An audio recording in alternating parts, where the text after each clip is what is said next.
That being said, we're finally here, fellas. Yeah. What's going on, bro? What up, man? What's going on? How you doing, man? Good, doing well. So I heard that that you had a question that's gonna really be an interesting one to start off with. Yeah, definitely kind of get the vibe for how we are. Sure. So the question is, how do you guys manage your work life, your personal life, and also like being a parent, being a coach? Like, how do you separate all that so they all don't kind of blur into one? Emotionally, there's a lot of different emotions, from work emotions to coaching emotions to parenting emotions. Definitely. So how do you kind of wheel them all in and kind of separate them? Do you mix and match some? Yeah. That was my question. I like that one.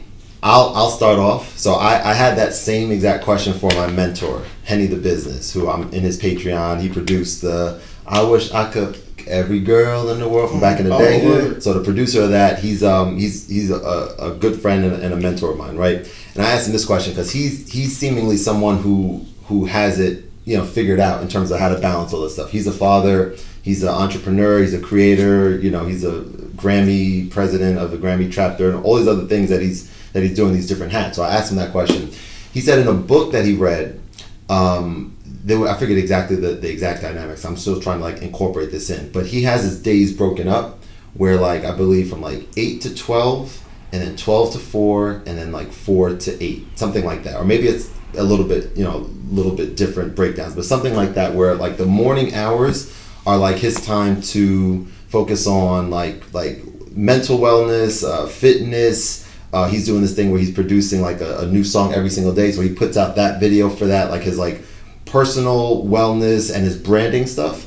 And then the middle part of the day, he's also a professor, so he has these other things that he needs to do that aren't just directly related to him, but his not business, but his working and deliverables for other entities, his jobs and stuff like that. And then from 4 o'clock onward, it's his family time.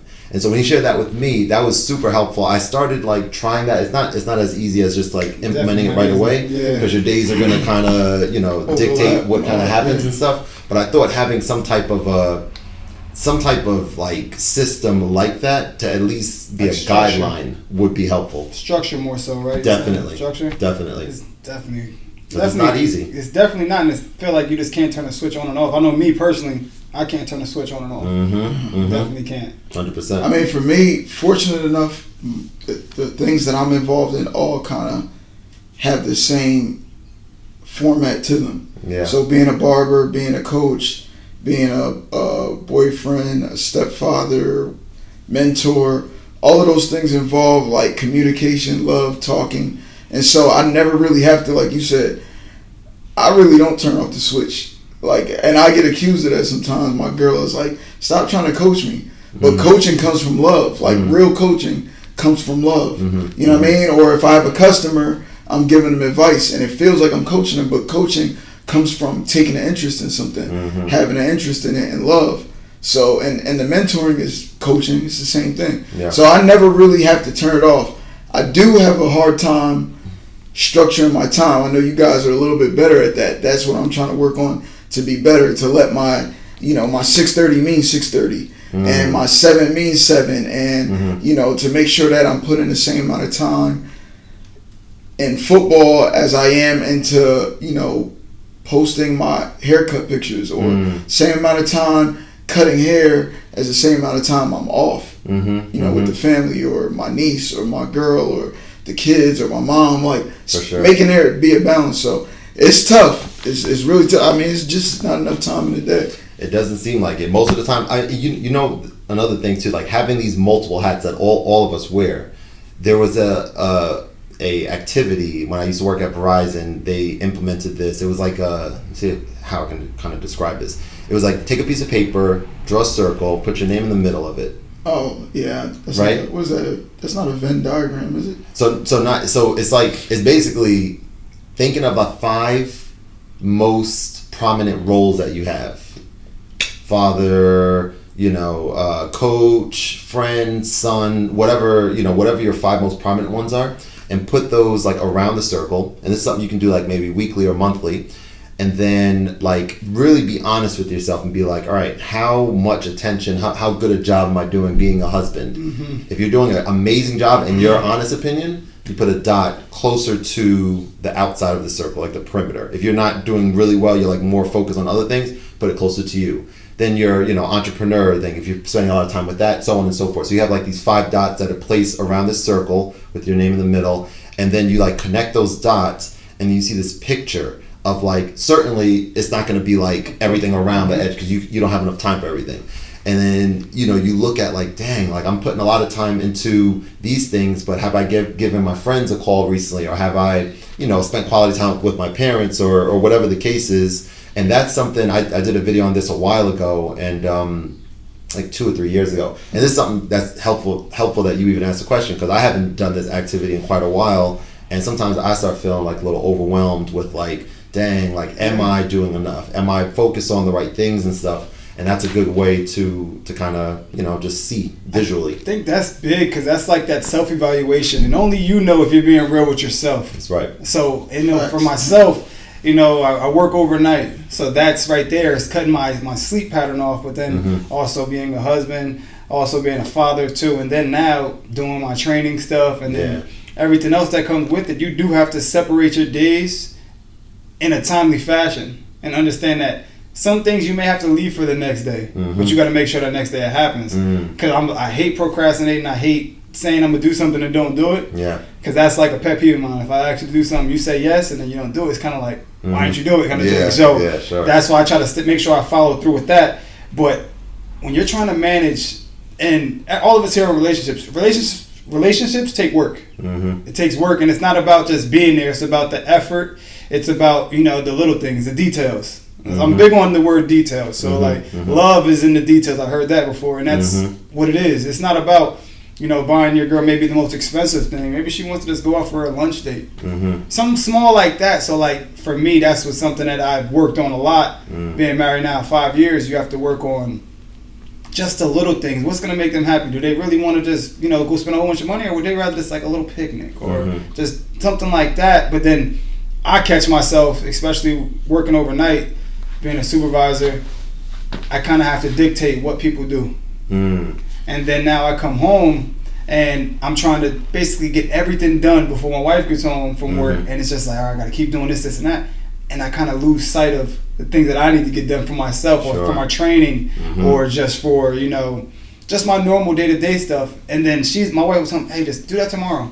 I just hate pushing stuff off for tomorrow. So I'm still working, and it's continuously working, especially like having kids, even raising kids. It's a lot, because they have their activities, or you want to make sure they get quality time as well. Totally. So definitely, I think we all can say we're still working on it. We don't got the recipe yet. Dude, work in progress, and also like the idea of us acknowledging and realizing that like we're all different people that are watching this are all different. So like the realization, like watching YouTube, watching videos on like tutorials on how to do something or whatever the case is, getting information, getting inspiration. The idea is like, we can hear this stuff, but whether or not it's going to work for us, it depends on us as individuals. Like maybe we thrive. There's some people that thrive in the less structure, right? The more, I was going to say chaotic, but like the more kind of go with the flow kind of thing, and they thrive in that. Maybe they're not going to be as effective as if they had things more structured, but they're happier, or they're less stressed, or whatever the case is. So there's definitely a lot of factors with that, So like with all of that being said, right, I thought of a question that I wanted to ask you guys. Let's go. I know you got several good ones in there, man, and that Notes app. Let's go. So, what is more important? Like, is it more important? And this could be in any relationship. It's not necessarily like husband, wife, boyfriend, girlfriend. This could be, friend to friend, or whatever, coach to player. Is it more important to be heard, or more important to be felt? And what's the difference though? Yeah, that's a deep one. So I'm not gonna go first. I have to think about this a little bit. So I'll think a little bit. So for me, I feel like I'll just speak from like a coaching standpoint. I think sometimes the whole being heard and listening, all these words that mean the same thing, similar, but they're really not. I heard a quote, and it was Coach Giano told, I think my boy AD. He said, don't listen to the tone, listen to the message. And that right there kind of hit home for me, because sometimes from a coach's standpoint, if you're yelling at a kid, it's not necessarily yelling at them. It's maybe speaking with emotion. You try to like divert the word to something else in a more positive manner. Or even it's just, I feel like our tone means a lot on how we say things. You could say, hey, what's up, Bird? Hey, what's up, Kev? That's one way. Hey, what's up, Kev? Like the energies are off. Something I feel like by hearing something like that, for sure. I feel like that being heard thing is kind of like something's up, and I feel like our tone matches. Our tone means a lot, but also in a negative way, or somebody yelling from the outside looking in. Because I'm pretty sure we all watch sports, and you see coaches yelling. You see from the stands, parents are like, "Oh no, you better not be yelling at my kid like that." No, why is he? He's still a kid, but it's not coming from a demoralizing standpoint of trying to like belittle him. It's more like coaching, because we expect more. Right.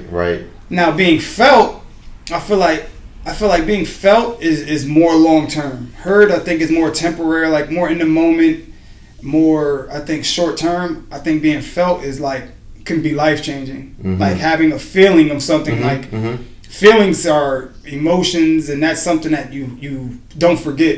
You know that feeling, like your first heartbreak, first time seeing your kids, first time seeing your boy get married. Like these are feelings that I feel like you can't really forget. Yeah. Sometimes they may dwindle a little bit, but they always come back with a song or an area.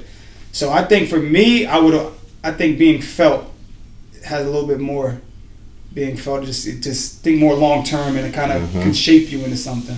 That's a really good point about the long term aspect of one compared to like the more immediacy of like just saying these words that need to get across. That's good. I'm definitely.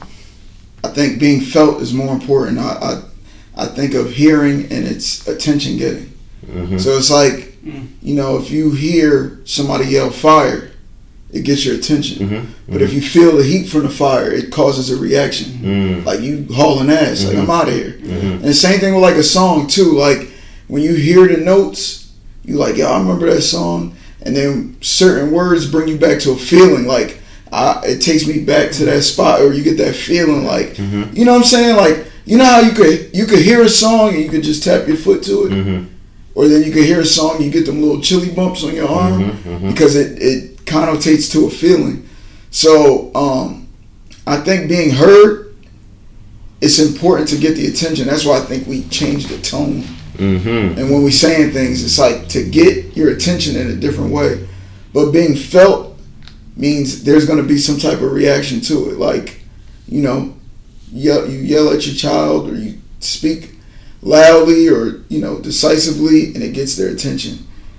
But then when you pop them on the butt, it gets a reaction, like them tears start coming down. Or, you know what I mean? So I think that being felt, I think they go together, but I think being felt, like T said, in the long term, is more important. I'd rather you feel me on something than you just heard me.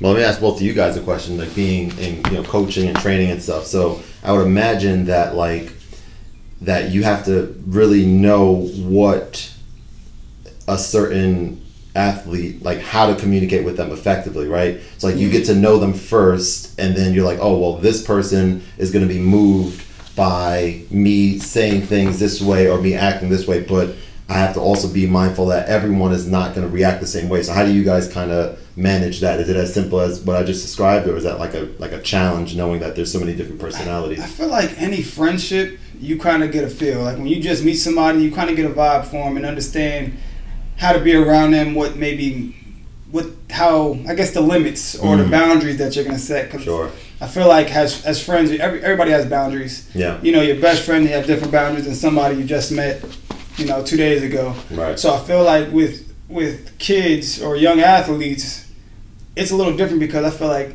at that age, their emotions are still a little bit scattered. And the way they're living now is something that honestly we can't even really compare to. Yeah. Like I was just had a small conversation with just recruiting.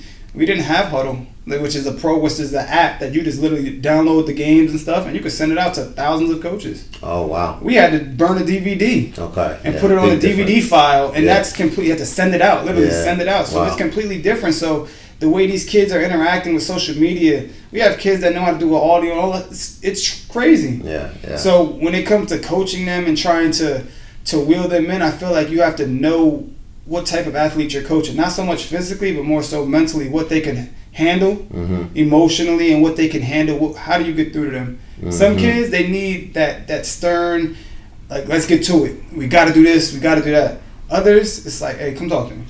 Come here. What did you see? Why did you go over there? We just spoke about this. Yeah. So I feel like it's kind of like case by case based, but in the same breath, you can't. Certain things get an emotion out of an adult as well. Like we talked about it. You do the wrong thing 10 times. It's kind of like, what are we doing? You know. So I guess that gets the best of you at times. But I feel like you just got to know the athlete you're talking to, and what do you want to get out of the athlete? Do you want to keep nailing him in the ground and keep talking down on him? He's gonna think he's not gonna be confident. Yeah, sure. Or do you want to keep building him up? Like, it's okay, you can mess up again. It's okay. And now they're just gonna be messing up recklessly. Yeah. So you gotta find like that middle area and just kind of cater it to the athlete. That balance. Yeah. And I definitely like.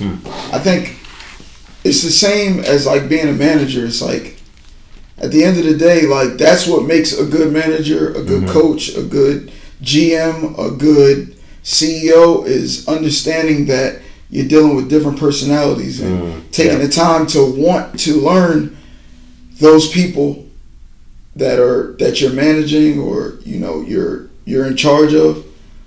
I think that when you take the time to get to know them, then you're going to treat them the way that you know how to treat them or the way that they would like to be treated. I think bad coaches or bad managers, like maybe we've had. Why are you pointing away when you said that? No, I'm just saying, like in the past, in the past, we've all had some.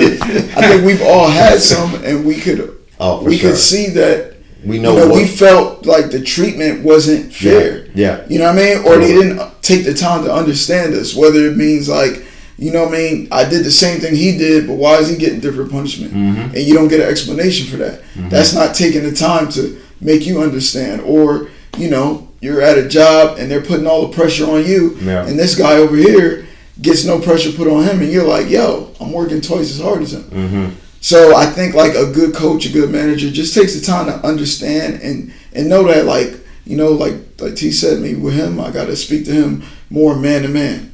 With you, I got to speak to you more inspirationally. I got to lift you up. With this other person, you know what I mean, with Berger, I got to tear him down so that way I can build him back up. Sure. There's different ways to do it, and I think it just takes attitude and effort. You know what I mean? Like you got to have the right attitude and you got to put the effort in. Absolutely, and experience. Like in the example you just gave about like why is the manager riding me and having me do so much stuff, but they're letting that person. Well, I've had similar. Yeah, exactly. Yeah, riding crazy. I mean, that's a common work term. Like, that's common. Very derogatory term too. Can we edit this part out? I had like experiences like that, right? And it basically resulted in they were wanting to like help me get a better position. You know what I'm saying? Like, see if this person is capable of handling more stuff. Is capable of, and I remember that quite vividly, actually. Shout out Karen Peck if you're watching. Oh, man. The home manager. No, she was like, she was a good. Yeah. She like helped give me opportunities for exposure. You know what I'm saying? Pause, exposure. I don't know.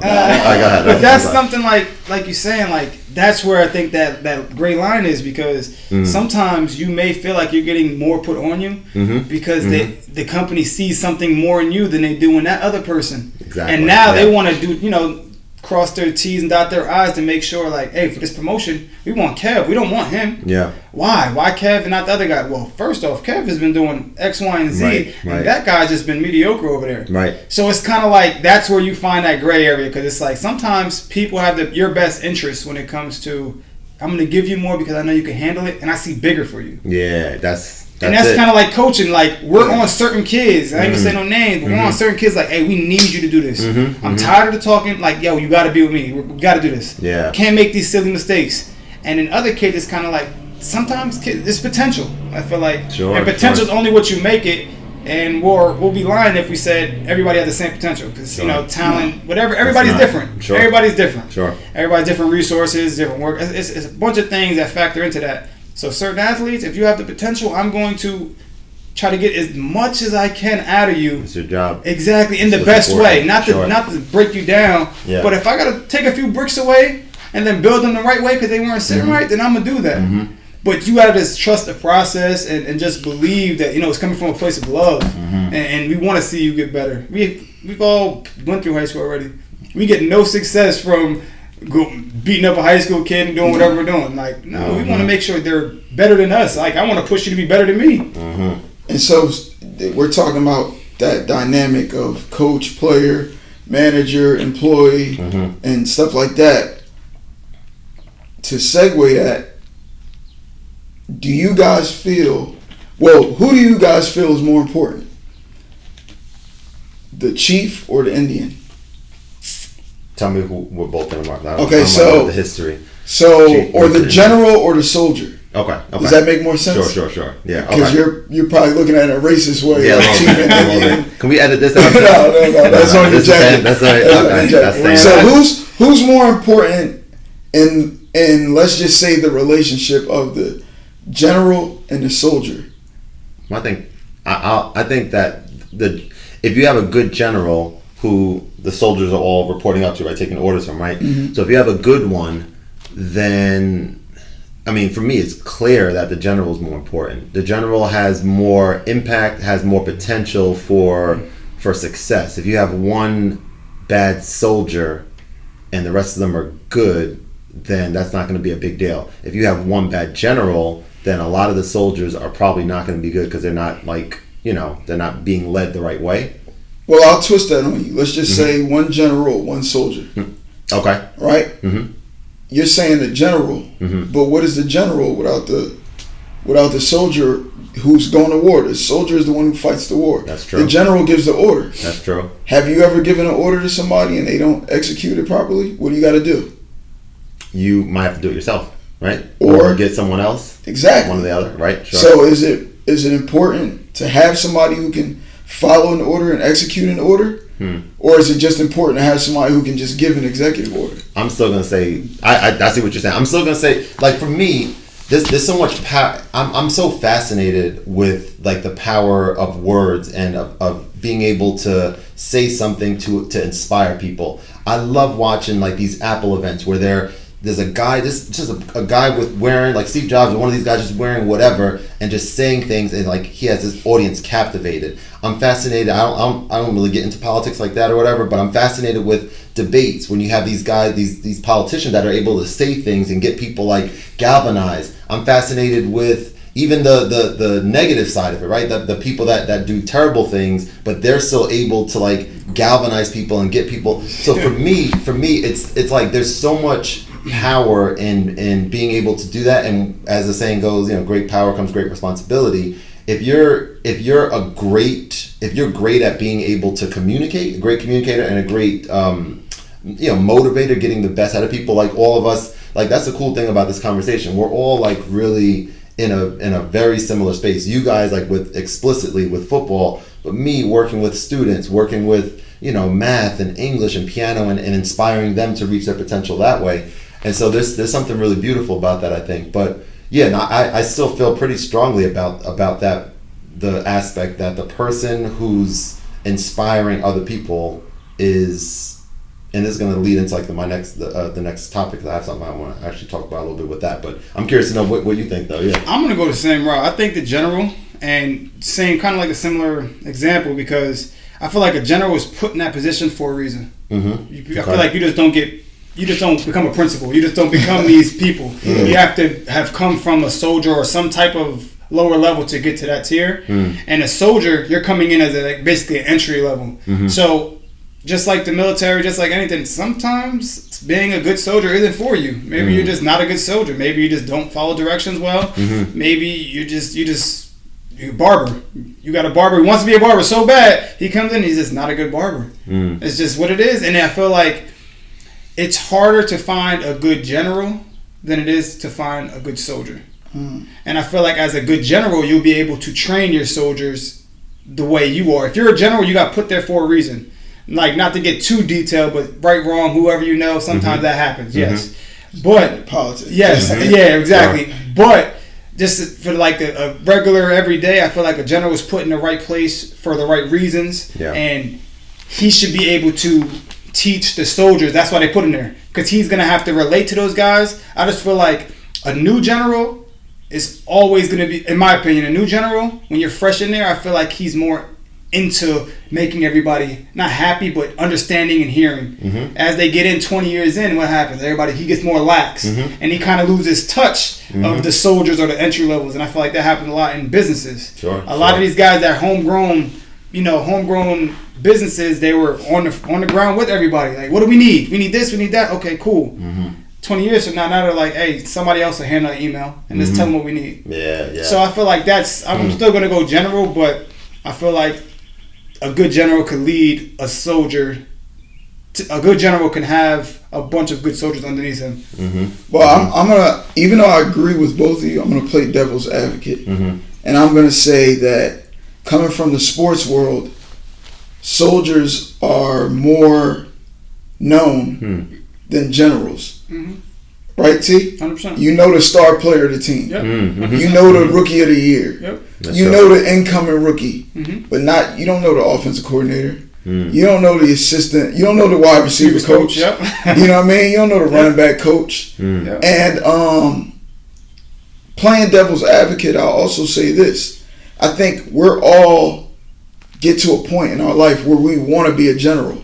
I think it's like a natural fire in us to want to lead or to get to the top, whatever that position looks like.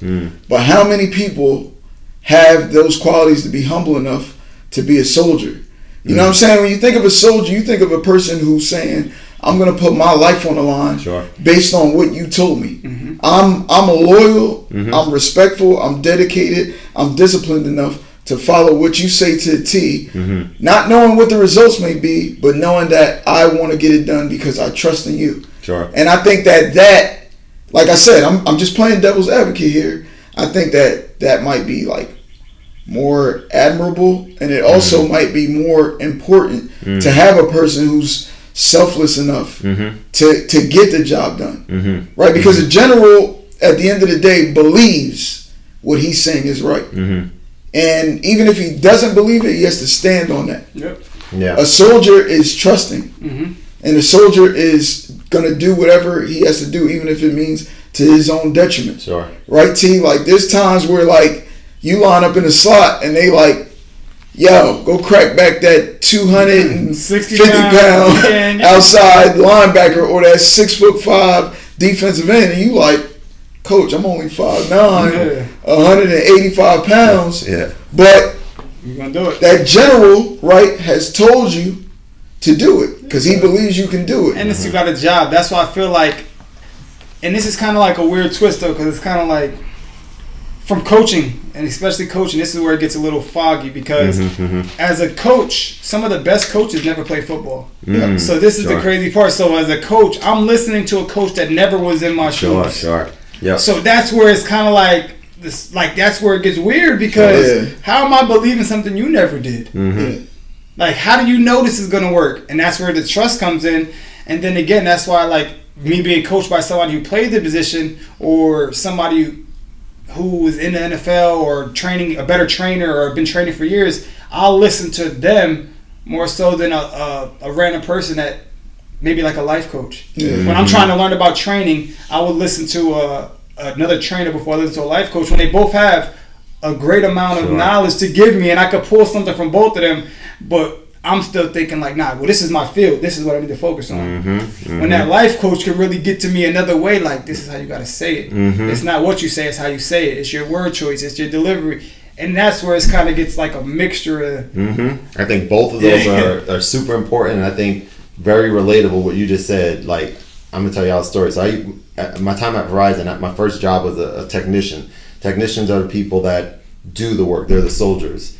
People that are doing these overnights and doing these upgrades and doing all the actual stuff. We're taking these things called MOPS, methods of procedures, these engineering tasks that we're like, all right, we're being told to do this, so we implement all that stuff, right? That was my first job. I later went to become an engineer to be the person to actually create these MOPS and hand them off to the technicians. And I remember quite vividly the exact thing you just said. Like how could you listen to someone who hasn't done it? And a lot of the engineers at the time were never technicians, so they would say, "Oh, in theory, this is the way that this is supposed to work," and they hand it to us, like, "Hey, we've done this 10 times already. This is not how it works. Like, we can tell you for sure." And so there was a lot of back and forth. When I became an engineer, it's like, hey, I wore both hats, so I can like kind of speak both languages. So it's interesting that there's a lot of parallels. And I would say too, Matt, like it's also quite interesting that like when we talk about maybe like the high stakes thing of like a soldier in general versus, well, you know, lower stakes, you know, technician and engine or technician and manager or whatever, sports. Like I think it probably is it's a little bit of a different feel, right?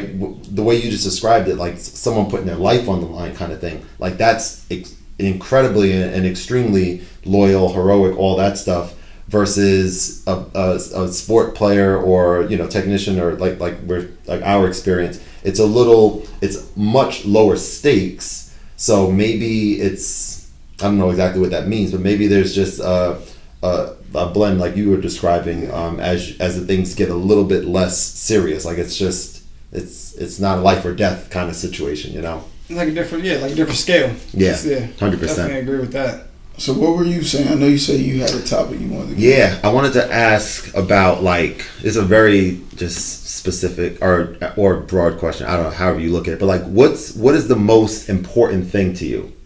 What is the most important thing to you? I'm gonna start. Most important thing to me, and I've thought about this for years now, and a lot of what I do revolves around this. It's making an impact. That is like when I'm not here anymore, it's important for me, for my legacy to be one that describes a person who made a positive impact. And that's like what I'm really, you know, working toward. And it's interesting and challenging in a way with like these different things that I do that are quite different, right? This show versus working with students like this kid here on math and stuff like that. Yeah. You know what I'm saying? It's quite different, and that's one of the biggest challenges for me right now, and that's why like one of the most important things is, I know I mentioned mentorship earlier, but is like having more of a structured weekly or bi-weekly mentor who understands all this stuff to kind of help me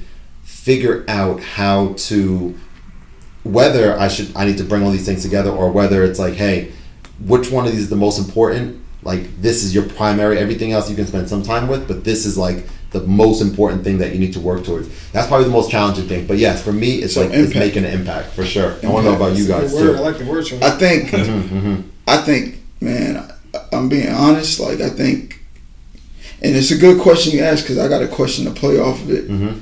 But I think for me, the most important thing I would also say too would be impact.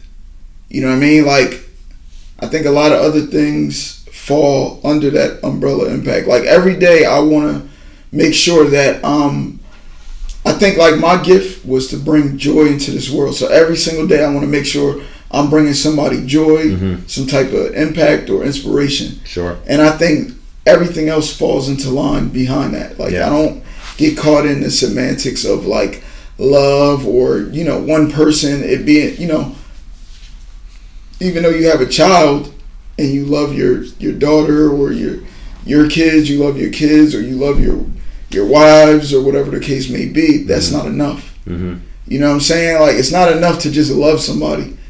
It's like you need to be able to make an impact. Like, when it's all said and done, if you have nothing left in this world, at least they'll say, my dad was a great man, or my husband was a great man, or, you know, my coach was a great coach, or he was a great man. Like you said, you want to leave something behind. You can't take none of this physical stuff with you into the next world. You can't take your money.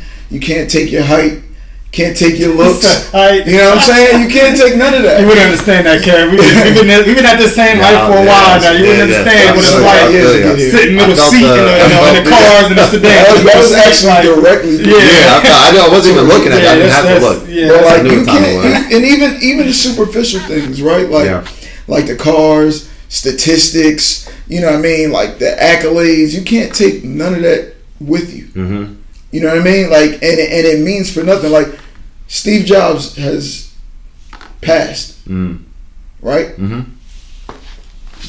That like he can't take none of this stuff with him. There's all the Apple iPhones are still going on. Like they're gone. You can't take them to the grave with you. Like you know what I mean? So it's like you want to leave a legacy. You want to leave an impact, which you know his impact is the technology side of it. You know what I mean? Everywhere you look around, you see his technology impact. Sure. Constantly. But you're not his net worth. Even like you look at a Jeff Bezos and.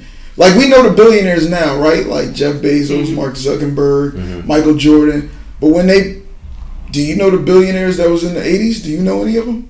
Do you know any of the billionaires in the 80s? Not at the top. And it doesn't, like, that net worth doesn't go with you. Yeah. So, like you said, I think impact is the most important. That's the most important thing. Before we go to you, let's do a quick check here, fellas. Check the battery life. Yeah, about half. That's looking good. Make sure this is still recording. All right. Here we go. That's a good one. Do another clap. Get the spike so we know when this was. Perfect. All right. For me, I'm gonna go a little bit more, I guess, detailed.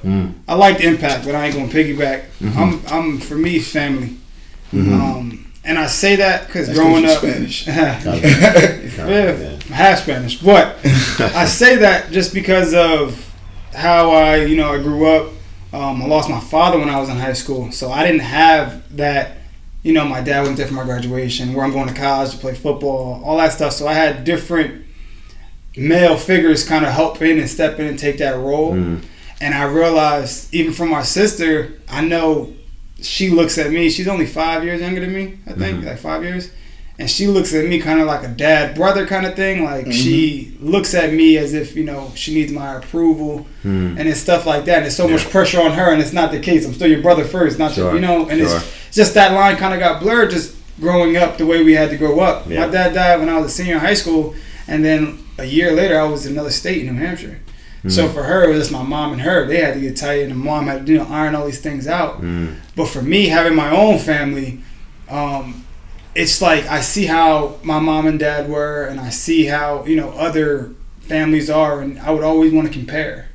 And I would always try to I want my family to be like this, or I want this. And I realized like everybody's different. Sometimes I'm gonna make my family tailored to me and my wife and my kids, and not kind of try to mimic somebody else's. So that's why for me, family, like me and my family growing up, we didn't really eat at a table together. That's something that we didn't have, and it was kind of like we were just busy and just out of sight, out of mind kind of thing. My wife, on the other hand, every morning she had breakfast. Her mom cooked her breakfast. Every dinner they'll have dinner at the table, and those are just like small little things that now we're instilling in our kids that we have to eat dinner together. And I chose a night shift going in later just so we can make sure we give the kids a bath, we have dinner at the table together. Like those are just little things, and I feel like kind of a little bit what you guys were saying, like when I'm dead and gone, could be tomorrow, could be 20 years from now, we don't know when our time is up. But when it is up, they could be like, you know what, at least he tried. He led me in the right direction. I'm talking about being a leader, right? So as a man, not to be like, say, gender roles or anything like that, but I feel like as a man, we're more natural to lead. And it's called like, if you're the head of the household, you're supposed to lead. My wife will come, she'll tell you, she looks at me for certain answers. And as a man, I have to give her those answers. Whether they're right, wrong, or indifferent. Whatever those answers, I better believe in it and I better go with it. And she's right behind me. So, and having that family aspect, I think me and my wife make a good team. Like, we kind of pick up when we're down. And it's a whole bunch of stuff on social media. You can look at like quotes, people doing it for the Instagram, whatever. But you could pull little things from those videos, like certain quotes or certain sayings or just certain understandings or even certain compromises, because that's something that life is about. Is compromise. What are you willing to compromise? Are you willing to sell your soul for $1 million? Or is it $10 million? Nah, nope. See, that's what I'm saying. Like that extra $9 now, I'm like, I mean, you see how value can change somebody. After taxes, everything starts to change. So that's why, like, as a man in my family, I want to make sure like I'm doing the best I can for them at all times. And when I'm gone, it's gonna be like, he did the best he could, and he raised us right, and to give that down to their next generation, and it's like, hey, you know what, your grandfather was a good dude, man. He hardworking guy. He gave back and he made an impact, as far as he was a good coach or a good trainer, or he was more about helping everybody else out. Yeah. So I think I'm going to go that route. I mean, I you know, similar to T. I mean, transitioning. You know, I you know, T's father passed when he was what, 17 years old. My dad just passed a year ago. But you know, how I would consider my dad is present but not present, like alive but not around. Okay. And so it's the same similar feeling as T would say, like not having a dad there, because there's a lot of questions that I've had as a young man and as a adult that I can only get answered from, you know, a person who carries your name or lived this life before you. Yeah. And I'm not saying, because I got a lot of older friends. I've always been that dude that hang around older people. So I got like wisdom from older people, but there's specific questions that I didn't get answered literally until my dad passed. Literally, I didn't come to ease until my dad's service, and I found out certain things, or I understood. Like I have, for those who know me that I don't have like physical blood family members, like cousins. Like I can't call you and be like, yo, I'm chilling with my cousin from, you know what I mean, my mom's side or something like that. Because I just don't, my family, I was never exposed to my family if they are out there. And quick story, when my dad passed, he had a nephew that I never knew about. Never met this man ever in my life. And he came to the house, to my mom's house, while I was there. You know, it's like maybe like 3 days after my dad died. And he comes in the house and he's like in tears, crying, like talking to my mom, like, you know, like about my dad's death. And I'm like, who is this dude? Like, who is this dude crying about my dad? Like, I'm not even crying about my dad, because our relationship wasn't like that. But his relationship and my dad's relationship was like father and son. Wow. But I never met him. Yeah. You see what I'm saying? Like, I've always been like, you know, like with your wife, I'm like, that's my cousin. With T, that's my cousin. So the people who really start to know me, like, well, how you related to T? Is it through your mom or through you? Nah, that's my cousin now. Or how you related to Jessica and Ashley? Yeah. Ashley or Miss Travis, how's she your aunt? Through who? Yeah. Now it's just my aunt. Right. That's how I grew up. Sure. And so very similar on that. That's why, to me, like, family is, to me, it's like, it's important, but it's like, my idea of family is so much different than everybody else's. Yeah, it's not family like your blood family. Yeah. It's more about the people like family that is you like value, that your family. Because you know, we all can say we have people that we have better friends that have been there for you more than your family. Sure. And that's just normal. That's just how it goes. And just like you said, so there's certain cousins I rarely speak to. I see them, but I never like chill and hung out with them growing up.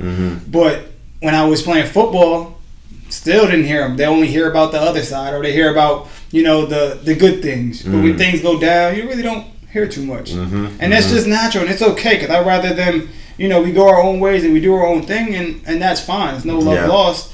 It's just the people, like you said, that I call my cousin, that I call my family, those are the people that I value most and will drop whatever I'm doing if they're in need. No question, right? You know what I'm saying? And it's just different levels to it. Like, we all got different level friends. Like, it is what it is. Yeah. Family for me is developed through the experiences that we share together. You know what I mean? Like, I'll even take, there's some kids that I've coached that are my family because of what we've been through together.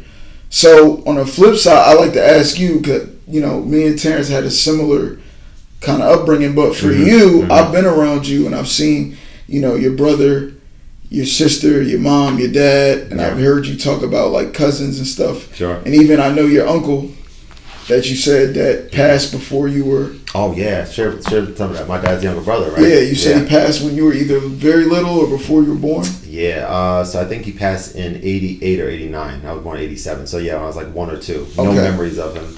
So for you, growing up in a household where family and also your wife, where family is like those people that share the same name, those people that come from the same wombs or the same grandmothers.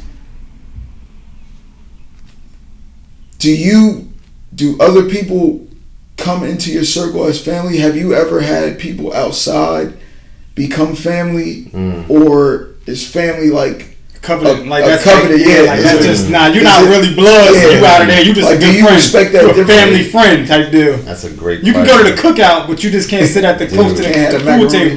Yeah, you guys. That's a great question. I would say, man, we were extremely tight knit growing up, and it was very much the way the way both of you guys just described it growing up. We were a unit. It was us five. It was the Allens. Us five is like no one is impenetrable. No one's coming into this circle. No one else is anywhere near as close as we are. Right, growing up, I remember that vividly. And that's what made things even difficult and challenging when I started dating. Right, when I met Jess and stuff. Now this is like 12 years ago. So this is now a person that is coming into the mix, and at the time obviously we didn't know, but hopefully things go well and now she's a part of the family kind of thing. That was very difficult for a lot of my family. Very, very difficult. They're protective. I feel like if y'all so tight, like they want to make sure you're okay. 100%. So you kind of got it worse than us, because for us it's like nobody really good at it.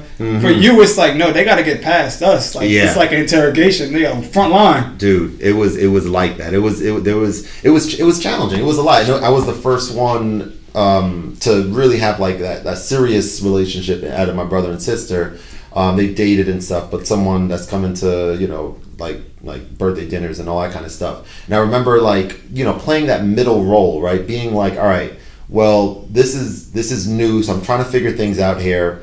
I know that if it was rare at this time in my life that like my family would go out for dinners and things like that. It was only for special events, like go off to like a restaurant or whatever when we all get together for like a birthday. And I remember at the time being like, all right, I know that my family is probably going to enjoy this more if it's just us there. Even though, me and Jess been together 6 months now or a year or whatever the case is. Mind you, on the other side, Jess's family, you know. Yep. So it's like from day one, look, we met up like after she graduated right at the park, I forget the name of the park. One of the parks near their house. What is it? Prime Park. Yeah. And she's walking her dog. I messaged her, like we were talking for a little while, and I'm like, hey, she's like, oh, I'm going for a walk with my dog. I was like, oh, we can meet right at the park. So I drove there. She walked her dog there.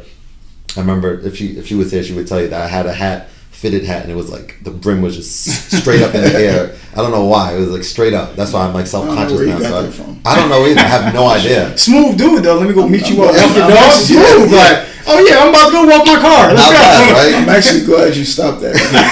Right now, I'm just thinking how awkward that was when you did that. This is not a thing. That's not a thing. Well, why didn't you tell me, man? And also, let's not even talk about how one of the first times I saw you when I was with Rick and Dorian and going to White Castle after I started dating Jess, and you were at White Castle at 2 a.m. or something. We probably going from somewhere. Yeah, bad nights. You were like, exactly. It's like the only thing open. Like, yeah, let's get some White Castle. You roll the window down. Who's that in the back seat? Oh, that's Kev. Oh yeah, that's the guy smashing my cousin right there. Okay. All right, I gotta go. I'll see you guys later. It's like, mind you, like a few weeks. But nah, yeah. So we basically met there, and I remember. You talk about that words. Sound like me though. You talk about words or feelings. Like I felt that. I was like, damn. Like I'm like, just trying to do right, trying to do the right side, like gentleman.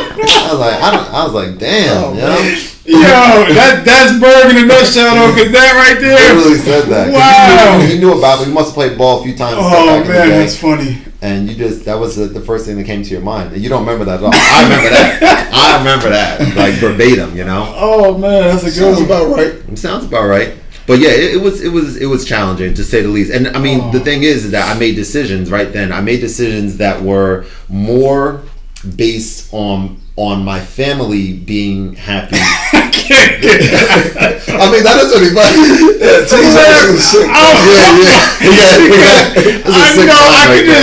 I can just picture 2 o'clock in the morning at White Castle. That Easy was out all night. Yeah, exactly. And the old Berg was brown like a Berg. And then you just see you coming out, Kev being normal, respectful, and then you just hear that, and it's just like everybody like a word. Like it's just. He wasn't ready to say all that. He threw it out there for you. I'm saying, how is one to respond to that? That's my view. Stop. Just hey, just to roll the window back up or whatever. Great. You got child lock on. I can't roll the window up. I'm just sitting there exposed. Like I don't know what's going on. You know. That is great, man. All right, go ahead. That's the highlight for me. That's good right there. This is like shareable content. Man. This exact moment. You gotta clip that one up.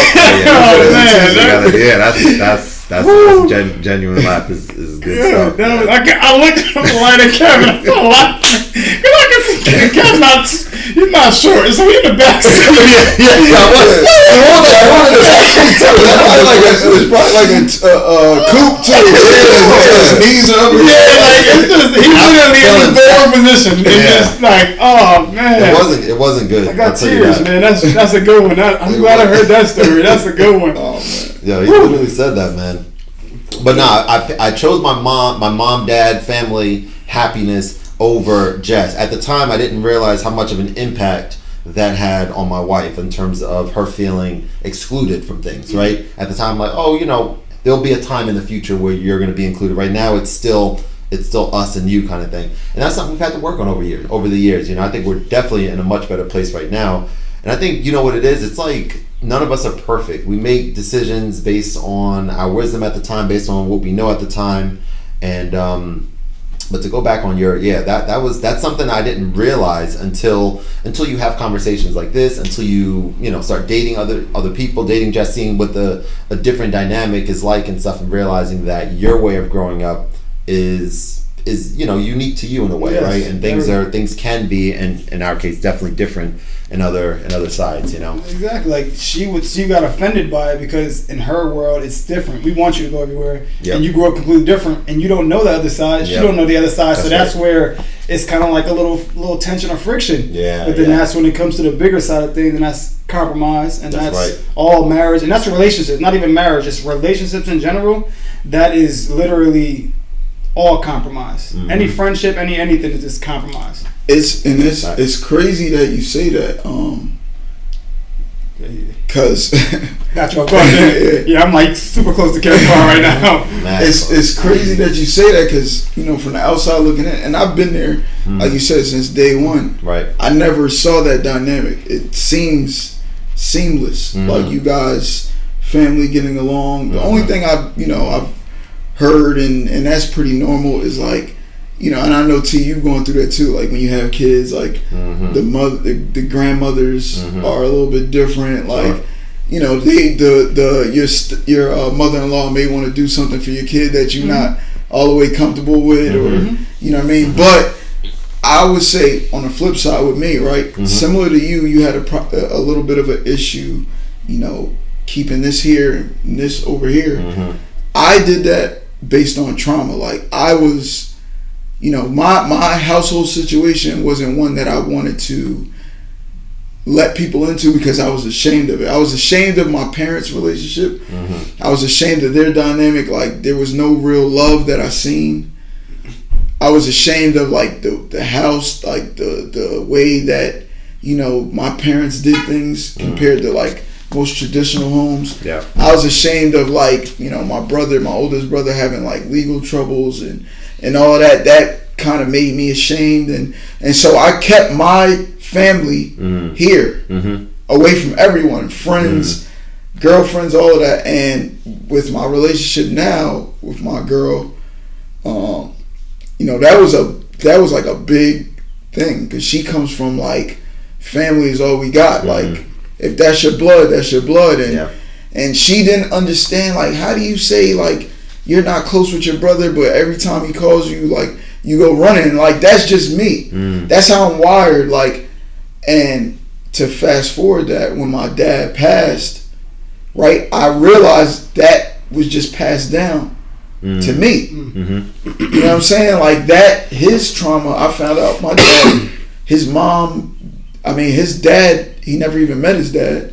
Found out his mom died when he was like 3 or 4 years old. You know what I'm saying? So he was raised by his sister. Wow. He got a bunch of half brothers and all this that he never met. And like, he's got cousins and family that he don't really talk to, and And I found out about that, but I found out he's like closer with his friends than he is with his family. And I'm like, damn, that shit just happened to me. Like, and I never knew. So I was saying, like, I discovered that when he passed, and I just was, you know, the eulogy and, you know, the biography, everything being read about him, and the experience, testimonies, and people coming out of woodworks, I realized, like, yo, we lived a parallel lifestyle. And that allowed me to now have this conversation with my girl and say, like, yo, my bad. I didn't do this on purpose. Like, I didn't purposely not try to bring you around my mom. I didn't purposely, like, I wasn't trying to hide nothing from you. I just never knew how to do it because I've never had these doors in front of me. I never had them opened up.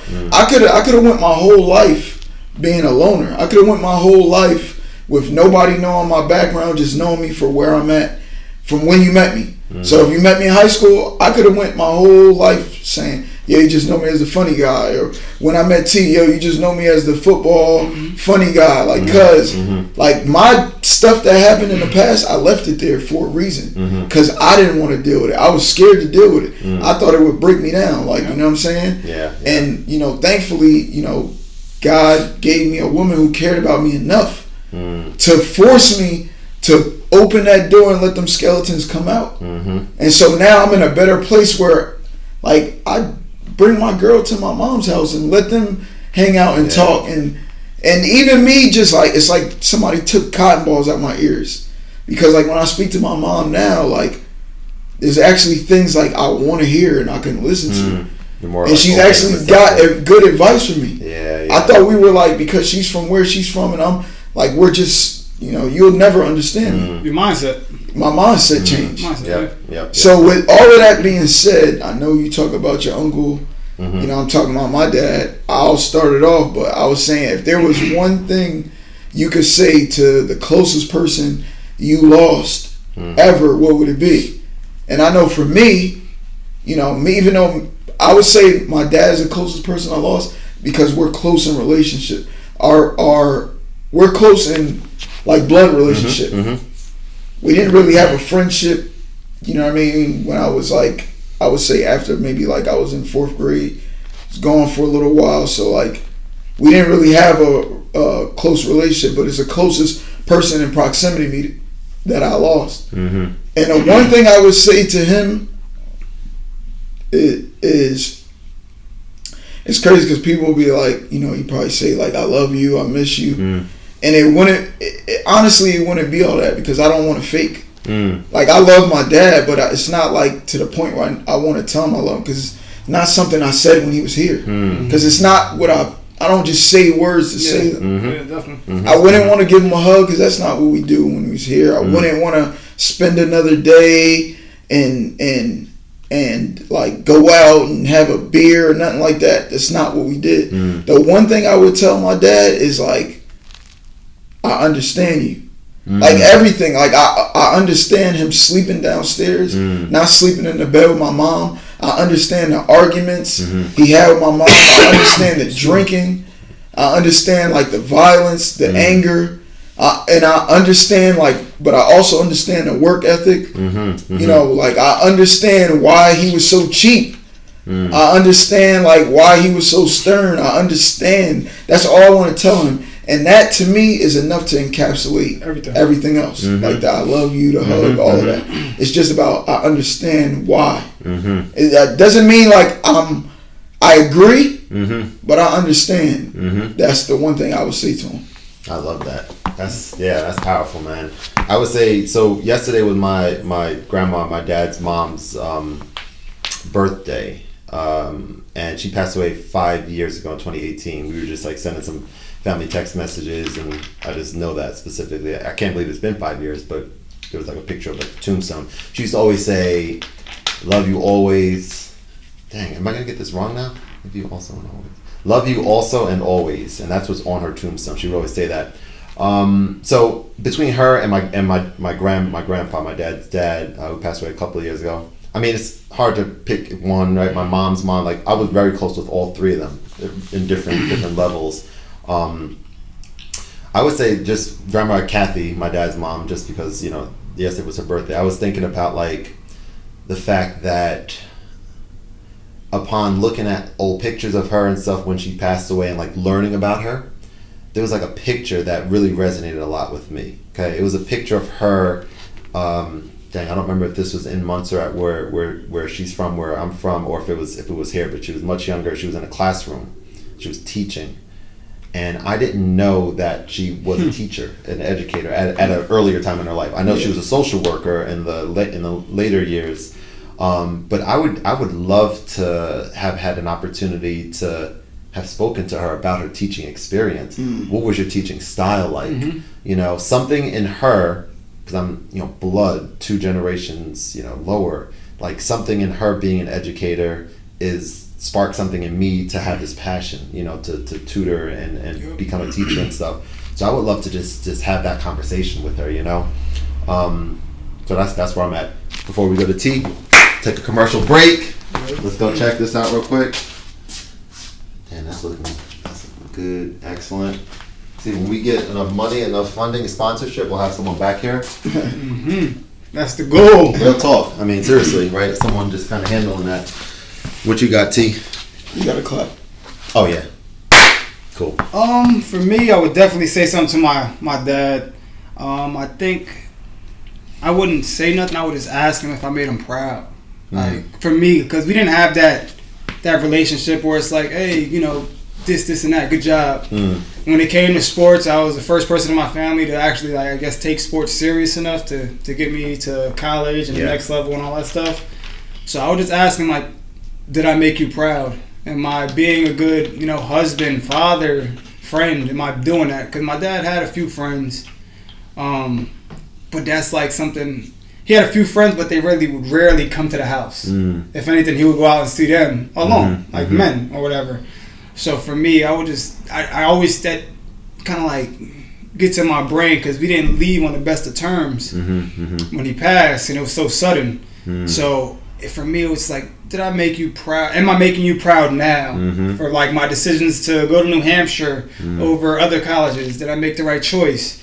Did I make the right choice of moving back home? Or should I stay in Virginia?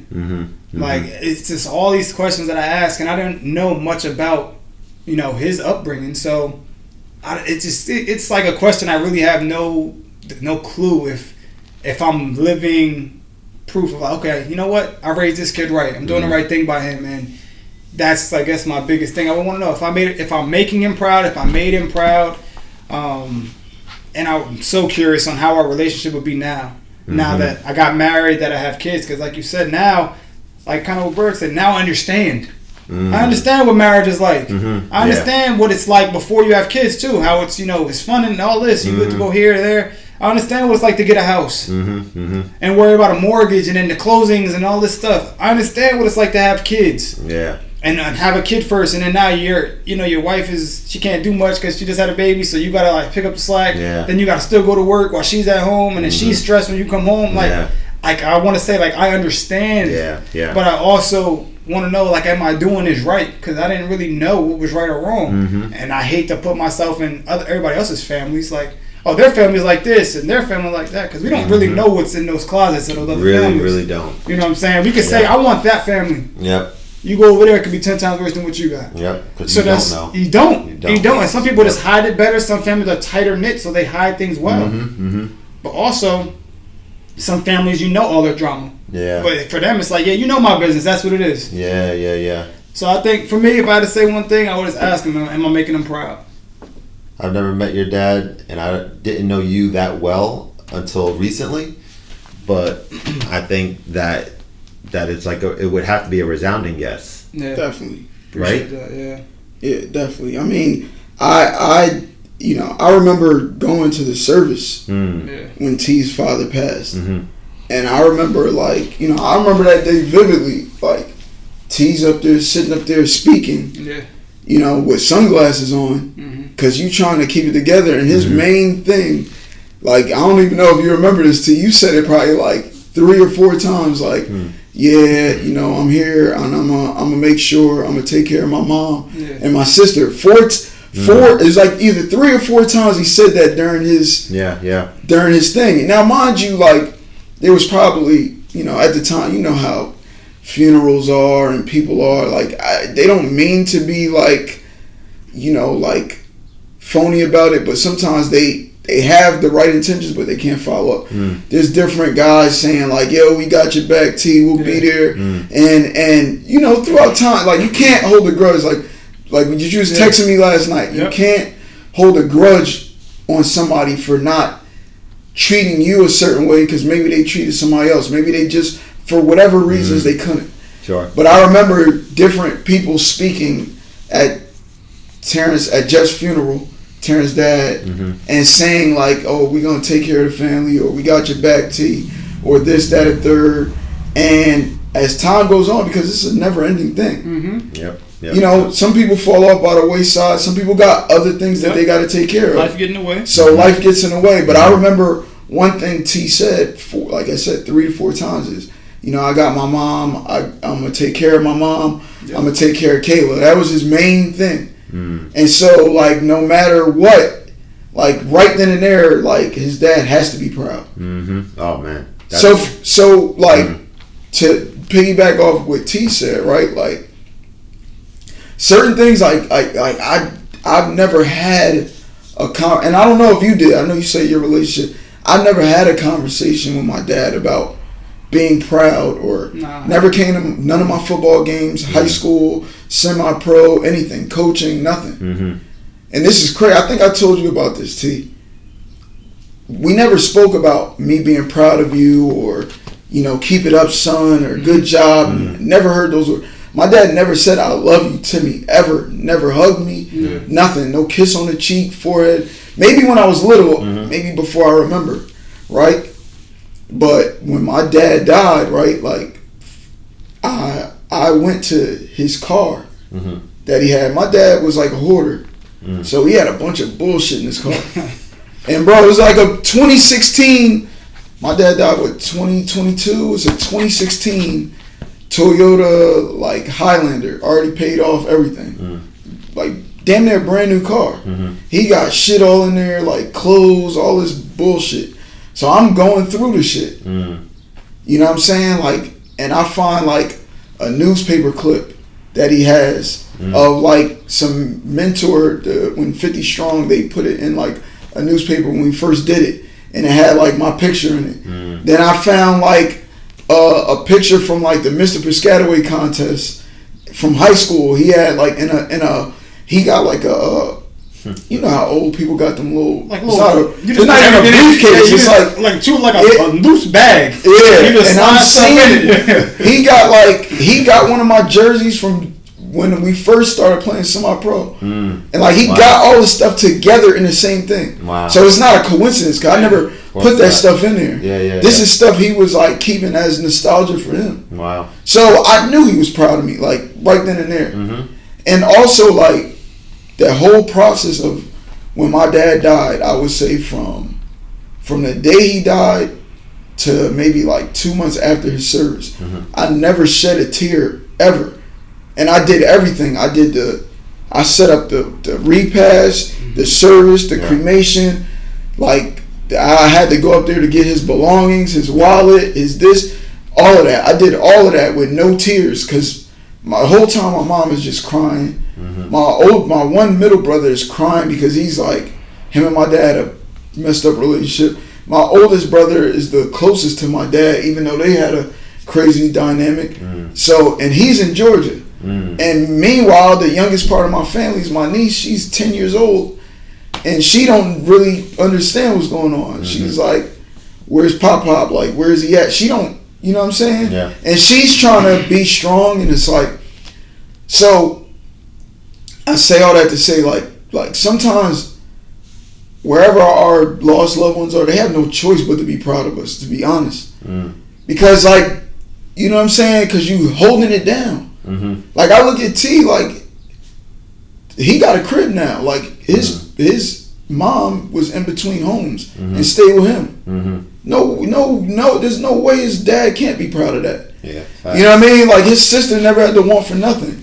Even though T in New Hampshire, there's no way his dad can't be proud of that. You know what I mean? Your grandparents, there's no way, like, you got a grandmother who's an educator, see you open up your own mentorship program, you would leave a well-paying Verizon corporate job to go teach for that amount of time, and she can't be proud of you. There's no way. You're impacting. So, like, the whole proud thing, like, yeah, you would like to hear it. I would like to hear it, but, like, I know it. Like, there's no way they can't be proud. So I hang my hat on that. You know what I'm saying?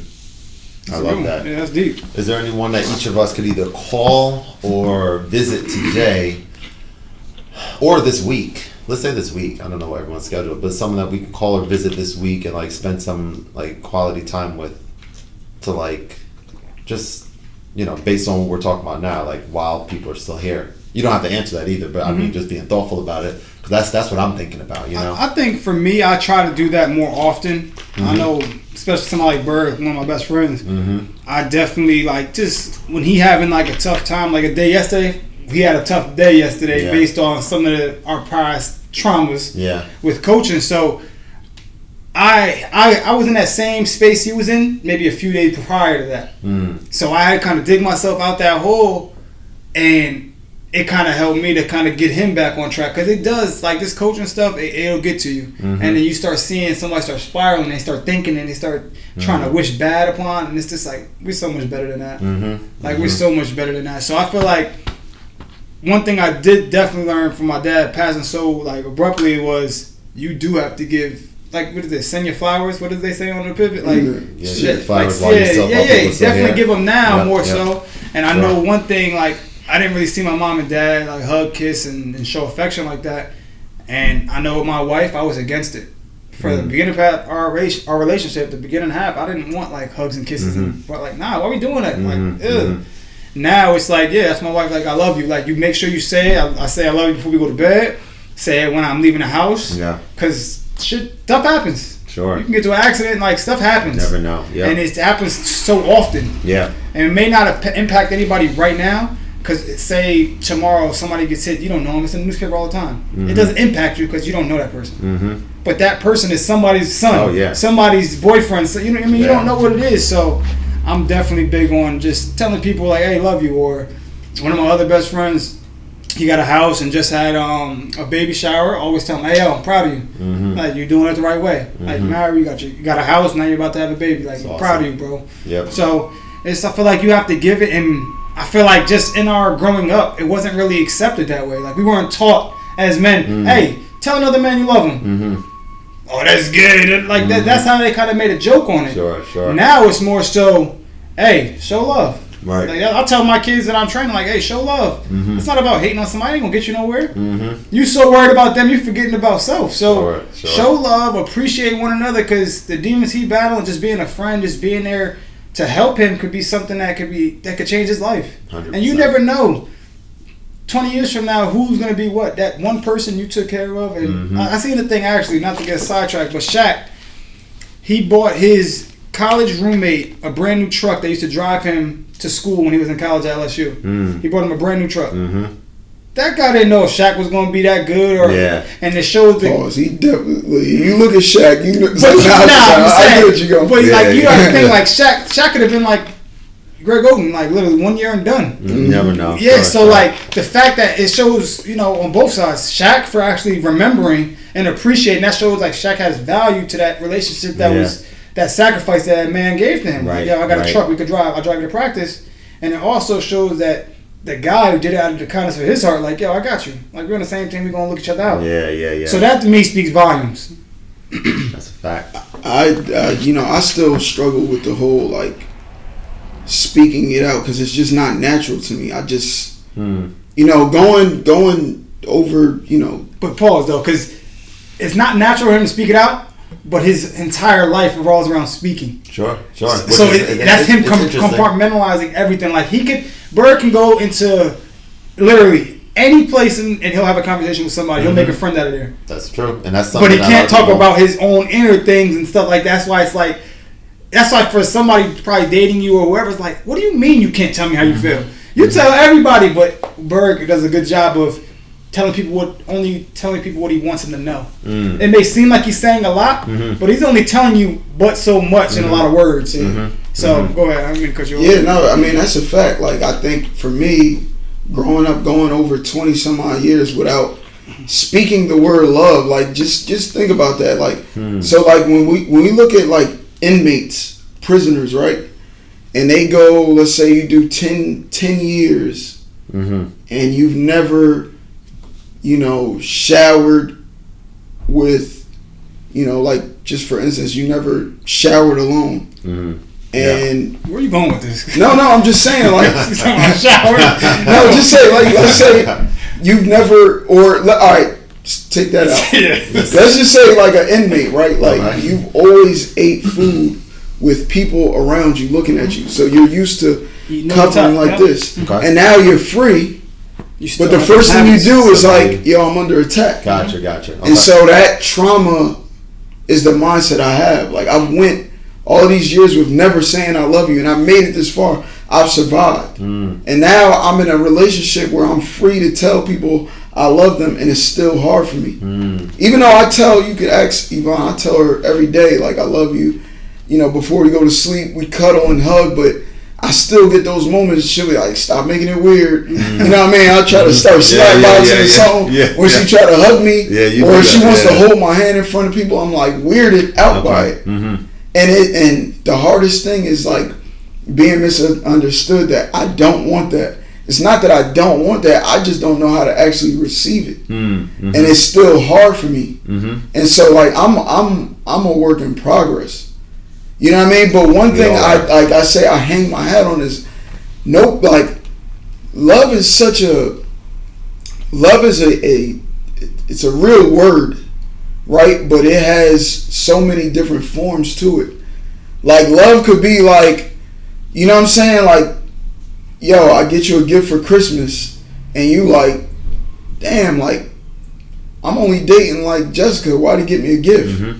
Or you might be like, and I've actually legitimately thought that. I remember like a couple years specifically, like we said, we're not doing any gifts, and I remember you came to the house and you had gifts to everyone. It's like consecutive with that, which is like that's one of the things where it's like, okay, you're like thoughtful and you care. That's one of the ways that you naturally will show that you care about someone. But yeah, I didn't mean to cut you. Like I'm more of a like I show my love instead of saying it, because it's really not natural for me. And like I said with my dad, right? Like for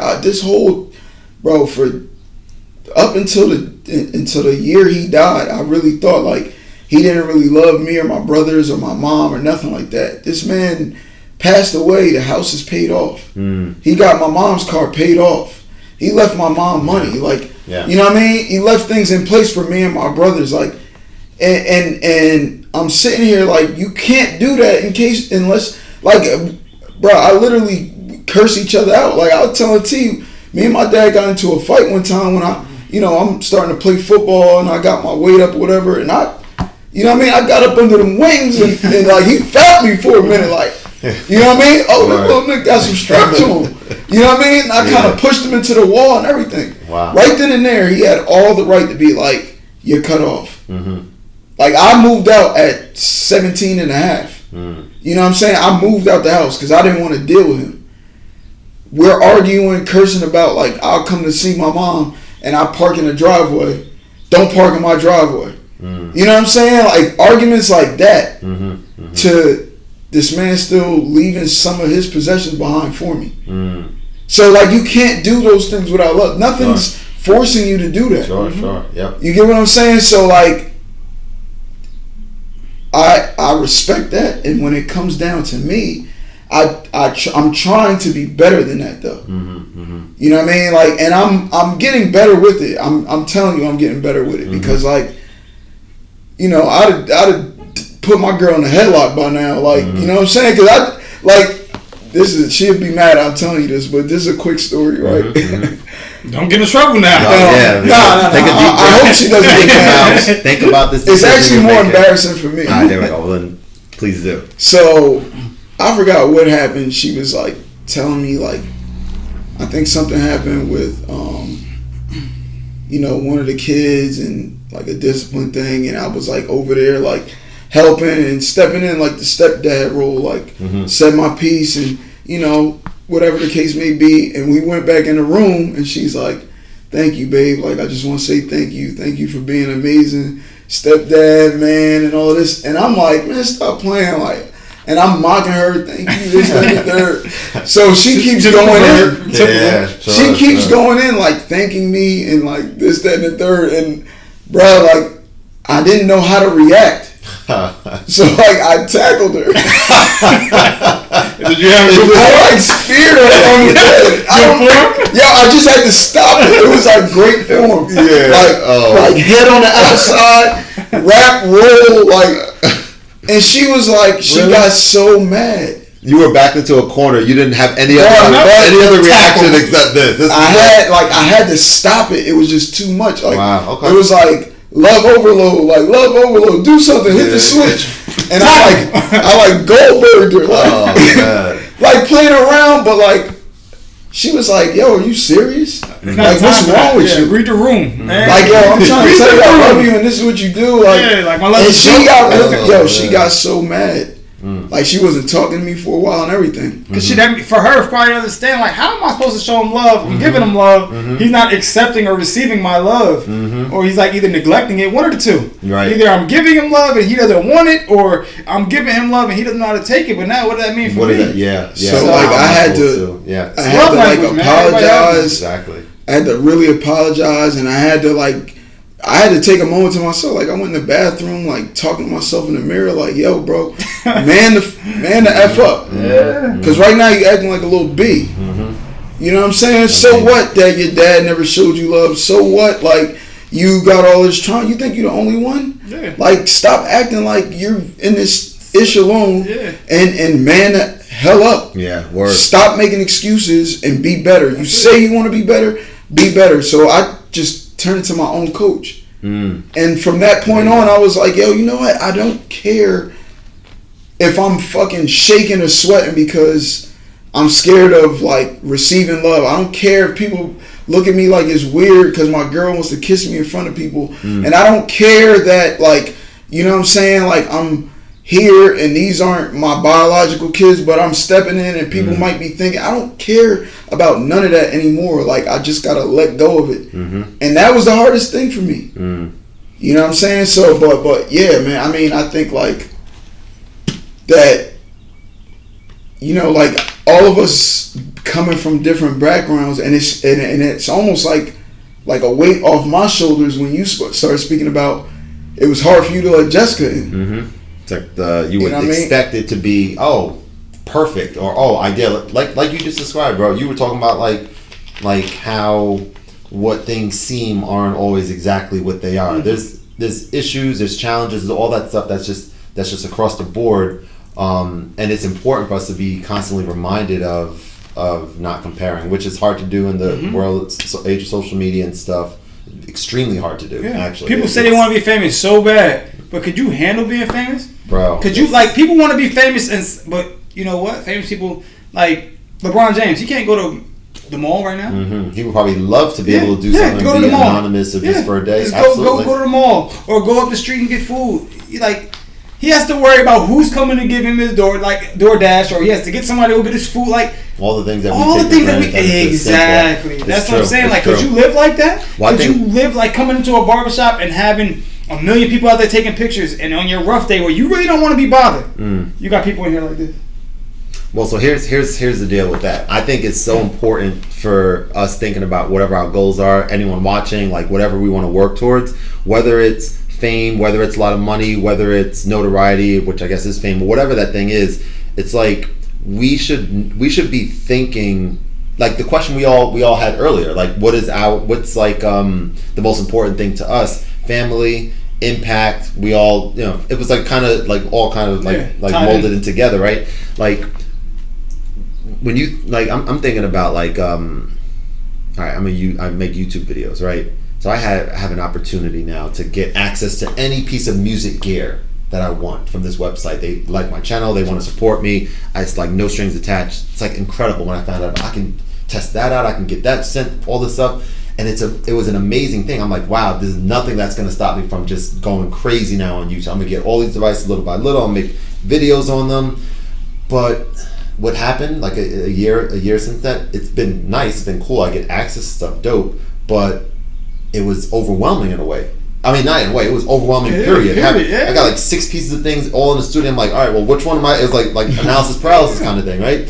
So for me, I guess being like thoughtful on what your goal is, right? And then I guess, like you just said, like thinking about once you reach that goal, even thinking about like YouTube, like people on making YouTube videos and stuff, say, oh, you want to, when I get to 10,000 or 100,000 or a million subscribers, now you have. Well, first of all, I guess the fame level is a little bit different. Maybe there's like that many people across the world, so you're not like instantly noticed or whatever. So that's not so much of an issue. But now you have like this many people that you're accountable for in a way. Do you know what I'm saying? Now it's like if you don't make content, if you just take a break, if you make some content, like I'm watching this dude MKBHD is his name. He's a black tech YouTuber, but he's also one of the best tech YouTubers, period. People talk about a little bit like, I would say you're not a black tech, you're just a great tech YouTuber, but he is black. He's black from New Jersey, right? He does dope stuff. He made a video that said something like, why is everything called, this is like getting a little technical, but why is everything called an Ultrabook now? Ultrabooks are like these super slim laptops. That was like a term that they used many years ago for laptops that were really thin, really light. Now when you think about it, like most laptops are that. Mm-hmm. So they don't use the term Ultrabook anymore, but they use it for this little window. So I was like, I was kind of curious. I clicked it. It was from a year ago. I started watching it, and then he had like a minute of analysis. He's talking about this. I was like, oh, that's pretty interesting. It's like 8-minute video. I'm gonna watch the rest of it. Then he said something like, I'm gonna give a shout out to Lenovo who's sponsoring this video, and we have one of Lenovo's Ultrabooks here. Started talking about that a little bit, and then the whole rest of the video was just about this Lenovo laptop. I was like, wait a second, I don't care about this Lenovo laptop. I want to know more about your thoughts on the general topic. Mm-hmm. That's why I clicked the video. So I'm watching and I'm like, dang, I got suckered into watching this whole thing. And then I look at the comments and I'm like, every single one of the comments, they weren't hateful. They were like, yo, we love you, we love what you do, but this was, beneath you. Like, why did you assume, like, this is probably what happened behind closed doors. He accepted a lot of money probably from Lenovo to talk about the product, and just did a video that was, that type of thing. But it was interesting because now you have, like, when you're at that level, the accountability's there, and now of course he's reading these comments, and of course he didn't feel good about that. And so there's just, I guess, just being thoughtful. I think the point I'm trying to make about whatever those goals are, and understanding that with them are going to come challenges, responsibility, things that you have to be and decisions ready you got to make. It's part of evolving too. Mm-hmm. It's just part of all of it. So True. I think it goes hand in hand. It's just that you got to be ready for that, and I don't think anybody will ever technically be ready, but have some type of plan or certain things you want to stand on. Mm-hmm. Foundation, morals, exactly. All that type of stuff. 1,000%. Definitely. Let's go one more question. One more topic question. Who wants to tee it off? It's pretty broad. But, we'll do 2 more then, because both of y'all got one. All right, so you start up. It's pretty simple. It's in relationships, whether it's like your friendships, relationships, marriages, boyfriend, girlfriend, father, son, whatever you want to call it. Mm-hmm. How important do you guys think transparency is? And what is overly transparent? I'll start. I think that's a great question. I think about that a lot. I think about what would things be like if we lived in a world where things were more transparent and people were able to share more of what's in their mind. Because I think that's like super refreshing and so different than things are, and it might hurt at first, but overall it's going to be, I think, better. So I think I have a few thoughts on that. I would like to see like things become more that way, but it's very challenging. I'm thinking about like some incidents like recently where I'm like, dang, I would love to just be more transparent right now in a friendship and in a conversation, but I'm just like, what are the it's not that easy. The consequences. Totally, yes. Is it worth even doing that? Boundaries, everything. Totally. So it's a very interesting question. I want to know what you guys think. It's not easy. I personally think transparency should open up as time goes on. Okay. I don't think it's something that you just start off like super duper open, transparent, because like you know, like sometimes you won't even get an opportunity. It's like bidding for a job, right? Mm-hmm. Mm-hmm. You don't want to come in as the highest bidder, even though you want the most money. You don't want to come in as the highest bidder because then somebody might bid you and you lost it. You know what I'm saying? Let me flip it on you then. In a relationship, you're talking to a girl. Are you going to come out and tell her your full intents? Like, look, I'm not really looking for nothing serious. I'm just kind of trying to figure out me right now. Mm-hmm. Or do you think that's wrong to say? I know. I think in a situation like that, I would definitely be honest and say that. Now, you said something about being too transparent. Yeah, that's being too transparent is like, I'm just trying to smash. Mm-hmm, mm-hmm. Like, that's too transparent. Gotcha. So it's level. And it becomes disrespectful. It's like your wife, right? Babe, how you want me to look? You better not be too transparent and be like, yo, I want your butt bigger, your chest bigger. I want you to do this or do that. Like, because that's just selfish. Mm-hmm, mm-hmm. You know what I'm saying? Transparency, I think, and also too, like, we got to be mindful of when somebody asks for transparency, are they really ready for transparency? That's a responsibility from their end. If Exactly. they are asking for it, doesn't that imply that they are ready? But if they're asking for it, it gives us the permission, I think, in a way, right, to be able definitely. to. Yeah. And it's like you don't want to kind of burn that bridge either. You don't want to make it too. I think it's like word choice too. How you say things. Sure. How you communicate. This doesn't look the best. That's not really your color. Opposed to you look like crap. Yeah. You look like shit. Yeah. You look the worst I've ever seen. So and I feel like transparency is only for people who really. If you want a transparent answer, be ready for a transparent. I mean, if you want to, if you ask somebody to be transparent, be ready for that response. Yeah. Sure. Don't take it so internally. And I know for me, like, so we have kids or around kids. Certain times, like, you want, how transparent are you going to be with them when it comes to just being a minority, or just being in certain towns or certain situations? How transparent could you be with that? Yeah. Opposed to, being transparent with your coworkers about certain things. Like, barbering school and everything, but trust me, it take a lot of work. Like, you're not going to be coming making what I make. I got a clientele, and I worked from this shop to that shop to house calls. I grinded through COVID. Like, I did a lot, and my customers come back. Don't think coming in right out of cosmetology school, you're going to be coming in here and be booked all day. Yeah, for sure. So, like, I feel like the transparency, it probably comes and goes with certain topics and relationships, but I feel like to be as transparent as possible, because if this new barber wants to, think he's coming to making a whole bunch of money, and he already bought a house, and you got to pay a mortgage, this ain't the job for you right now. Yeah. Like, you're not going to be coming in smoking like that. Like, you're not going to have that. Right. And I think like I said, transparency can sometimes get offensive. Like, you get pulled over by a cop, like with 3 black men. We all riding in the car. Let's say we ride through Plainfield, no problems, right? Highland Park. Or then we get, let's just say we get to Westfield and we get pulled over. And I say, yo, you pulled me over because I'm black. If that cop is being super transparent, you know what you're going to say? Yeah, I pulled you over because you black. Because 90% of the times, the cars I pull over with 3 black guys, somebody got some weed on them, they're doing some BS. And we're going to be offended by that. So sometimes... And that's why some of his experiences too, so we can't really even... That's what I'm saying. Sometimes being to an extent, right? Yeah. too transparent or being transparent can be offensive. People can take it offensively. You get what I'm saying? And it's like, I think there's a responsibility. Now, if it calls for... When we're talking about like transparency and truth, right? When it comes to like having to tell a lie to somebody you care about, you need to be transparent. You don't need to lie about that. Definitely. Yeah, I agree. But sometimes when it's somebody you care about, being too transparent, because I think there's a big difference.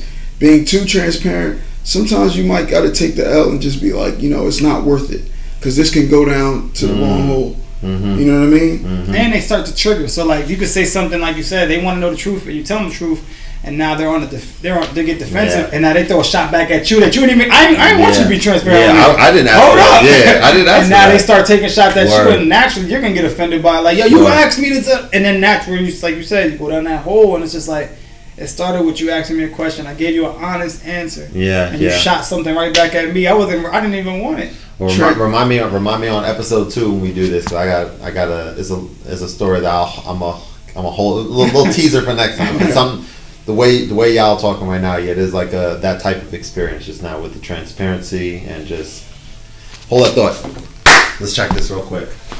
You got enough good. Like. Yeah, you could chop some clips up and word up. Really be like, you know what? So look, this one battery died at some point, but that's okay.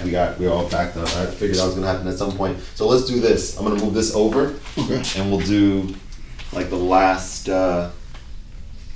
Well, that means that my microphone, but I have audio from that for the last. That's how you know he's a vet. He got all the backups and backup. I've been through this too many times, man. Gotta make sure we good. All right, so I'm gonna leave that there. I'll just leave this on. That's good. All right, cool. All right, so. Oh. How about you? Yeah, there you go. There you go. There you go. Look at bro. Look at this guy, man. So before we go to the next one, no. I was just saying, like, example, like, transparent is like, you know, raising 2 kids or having 2 kids is tough. Mm-hmm. Or having a child is tough. Mm-hmm. Too transparent is like, I wish I never had, you know, a kid with you this young. Mm-hmm. That's like being too transparent because now you're gonna affect somebody. Mm-hmm. So yeah, I just wanted to give that example. For sure. But like moving on to the final and last question, and this could, you know, you don't have to answer it if you don't. This could be an hour conversation. I know he come with something. He come with something right now. But what would you say is the lowest moment ever in your life so far? That's a good question. And the generic answer is, you know, nothing's ever low. It's always a learning experience. You know, we can go that route. Glass half full. In the moment, it's low. Yeah. I think in hindsight, it's a learning experience. I think for me, it was not valuing the relationship at a young age. So for me, I've been with my wife since I was a freshman in college, on and off. And I didn't value how much she actually meant to me. Because when I was in college, I went to New Hampshire, she went to East Stroudsburg. We were not close, so we would talk. We met through my other cousin. But not valuing how much she was really doing for me at the time. Like, she would really call, check up on me. And this is when we had AIM, you know, back in the day. Like, she would really check in on me when I would come home. Yeah. She would be with me. She got along with my mom. My sister was still in high school, so when I wasn't around, Nella, she would literally drive my sister to practice. Or she was literally impacting our life without even realizing how much she did for us. But I feel like it was low because I didn't value all that. I'm like, yeah, she's supposed to do it. Like, she's want to be around. Like, no, she didn't have to do any of that. And then now that I see her being married, she's a great mother. So, like, and then when I was playing college football, then when I played, you know, pro and all the other stuff, she wasn't around for that. So part of me, like, something like, I still like, damn, I wish she could have came. Like, something like that. It was like a shitty thing for me because I should have opened my eyes sooner and realized she should have been there with me through that whole time. I shouldn't have been there alone. I shouldn't have been doing whatever I wanted to do. She should have been there with me, embracing her, like, because she helped me get through college. You know what I'm saying? And some of my best summer, my junior summer, I was in a slump. I got injured. Like, I was messed up. And she was there that whole summer for me. The entire summer for me. Like, the best summer we had together. So, I honestly think now, seeing how we are now, some of my lowest points were not appreciating her when she didn't have to do half of the shit she did. And she did it without asking and not asking for shit back. And then now, marrying her and all that stuff, and now she's been a great mom and a great wife and stuff like that. Like, it's eye-opening, like, damn, like, she was here the whole time. She ain't changed. You know what I'm saying? It was, like, this is who she showed me at my worst. She was accepting me. So at my best, like, she deserves all that and more. So I think that was for me, appreciating somebody that I should have opened my eyes to sooner. I should have just appreciated it sooner time. I would say for me, I've been like a very sensitive person my whole life. Damn, this little thing been on the whole time like this? Oh, it's all good, whatever. It's a new style. It's new stuff. Oh, hang on, we're gonna do this for the last. Oh no. God no. No, okay, about that. Now I've been sensitive like my whole life, so there's been like many times like where I've I cried in public, and it's been embarrassing. So I'll share a few of these times with you guys right now. One of them was when I was in Cub Scouts back in the day. I used to live in Yonkers, and I was in Cub Scouts. They did, yeah. Gang Scouts. Gang Scouts, yeah, man. Crip Scouts. That just threw me for a loop right there. Yeah. See, that's like normal to me. I didn't even realize. So, that like, was what a do you question. like? What kind of survival tactics in Yonkers We learned. are they teaching you? Like We learned picking a lot. car locks. We learned a lot of There's of that. no like, woods in stuff. Yonkers. There's no like creating shrub and creating fires. Like Cigarette I butts. mean, we had to take little drives for those types of things, for the camping trips and stuff. But we did do those, man. You know, we did. camping in the projects. That's wild. But one of one of the times my brother was shooting some hoops during one of the not go karts, but a small little wooden cart thing that we had to build. Right? Yeah. We had like these little races, put the weight at the right spot and this and that. So I built mine, and I did really well. Came in like first place. And when I was going up to like collect the reward, my brother was there to watch me, and they said, "Hey everyone, let's give a congratulations to Bryce Tolbert." I was like, "That's not my name." Like, he said the wrong name for me, so I started crying on that because I was embarrassed in front of everyone. Another time was years later in when I was working at McDonald's and Walmart, and I was probably 14 or so. Legendary place. Legendary, yes. I had a huge crush. There's a woman that was a manager there. Her name was Wendy. White girl, white woman. I had a big crush on her for whatever reason. Jungle Fever. Jungle Fever at a young age. Her name was Wendy, but she was a manager. I'm glad you got over that. Yeah, I'm glad. I mean, you know what? Exactly. But everyone really liked this chick. Okay. Yeah, one day my parents' family was going to they were going to like the mall or doing something different that day, and I had to work, and they were like, "Oh, maybe this one time you can call and just call out so you can come with us." I was like, "Okay, all right." So I called I said, "Hey, how you doing?" I said, "I'm not able to come in today." He said, "Oh, okay. Everything okay? What's wrong?" I said, "Yeah, I have to go to the mall with my parents." And my parents were like, "No, like, what are you doing?" Like, I said the complete wrong thing I was going to say there. You don't even know how to call out right. I did not know how to call out at the age of 14. Hung up the phone, started crying because my parents were like, what was that about? My brother and sister like snickering, laughing at me. And then the last time would be in 9th grade when I was trying for the basketball team. My brother played basketball and football in high school. My brother was like, my older brother, he's like, "Yo, you got to try for the team. You got to get on that team this year." I was like, "All right, let's do it, man." Actually, it was 2 other times. There's one more after this I got to tell too. It was very embarrassing. Tried out for the team, played my heart out, didn't have a great practice, didn't get called. I didn't make the team. Got in the car. My brother was like, "How'd it go?" Started crying because I didn't make it. And then the last time, football. You guys might enjoy this. So I never played football in my life until freshman year. My brother told me I should try out for the team. Earlier that year, or like in the summer, in different part of the country, there was like a heat wave going on, and football player, like a kid, didn't have water, hydration. That was my senior year. Yeah, yeah. Okay, that was Corey Stringer.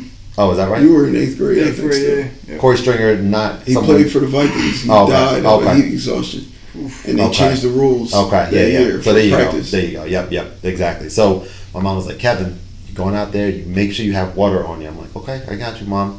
So mind you, like, the first couple of days or whatever. Oh boy. First couple of days we're getting stuff together and stuff, and like, I was trying to ask my boy Kent. I was like, "Yo, Kent, how the hell do you put this helmet on? It's not going in my head." Now I know. You put your fingers in the air part and pull them out. I didn't know that shit was there, so I just like put it on and sit on top. I didn't know how to push it on, And he was trying to be too cool, like he didn't want to like help me out or whatever. But I finally got that on, got this stuff on. And he got like full equipment. First day we were wearing equipment. I had like a thermos, big water thermos. And earlier that day, the coach was talking about like being a scholar athlete, being good in school, and being good in sports and stuff. And so I had my football equipment on, and I had a book bag on with my water bottle in there over the football equipment, and we're jogging out there. Everyone's like, "What the fuck is this guy doing? Like, what is happening over there?" And the coach was like, That's a real scholar athlete right there. You got his football and you got his book bag on him, and that was the I didn't cry this time actually, but that was the last day that I played football. I quit. I was like, no, I'm gonna go work at Circuit City, and I did that. So those are some traumas in my life that I wanted to share and lighten the mood a little bit. All right, what you got? So for me, I think my lowest moment was, I would say it wasn't my first heartbreak, but the first real, I would say, female that I thought it was gonna really, we was going somewhere. Because I actually proposed to her and everything. And, long story short, found out she was messing around on me, and I just took it horribly. Coming from the background I came from, like, my whole idea was to be way better than my dad and my mom, be way better, have a loving relationship, for it to work, get married, kids at 20-something, pay for this. And I worked, at that time, I was working probably 3 jobs. I worked at McDonald's overnight. Centos, I think it was, too. Nah, I wasn't at Centos yet. Or I had worked at Centos before. I was cutting hair at a barbershop, and I worked at a construction company, like down in South Jersey. So my day would go like 6 a.m. I had to be on site at the construction company. I worked till 2. I would get off at 2, drive home. I would come to the barbershop by 5, 6. I would work till about like 8. 3 hours cutting hair. Excuse me. Go home, rest a little bit, and then I had to be at McDonald's by like 11 and work overnight. So I was like really busting my hump. Yeah. But busting my ass. I forgot what you curse. Yeah, I guess why not? But at this time, I had my first apartment. Wow. I had my first apartment. I had my first car in my name. And I had paid for furniture, all of that. You know what I mean? I'm a working man, and I was saving up money to propose to my girl. Bought like I forgot how much the ring cost. It was probably like $2,500 or something. I bought it at Littman's in the mall. That was like the big thing back then.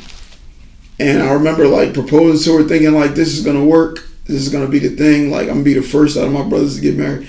And then, like that happened. She cheated on me, found out or whatever, and I just took it horribly.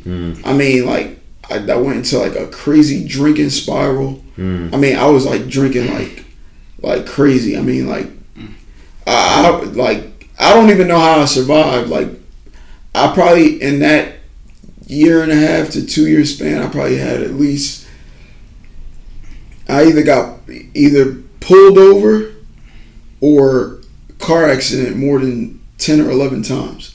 Like, I think I wrecked in that process 2 to 3 cars. Damn, bro. I got pulled over multiple times.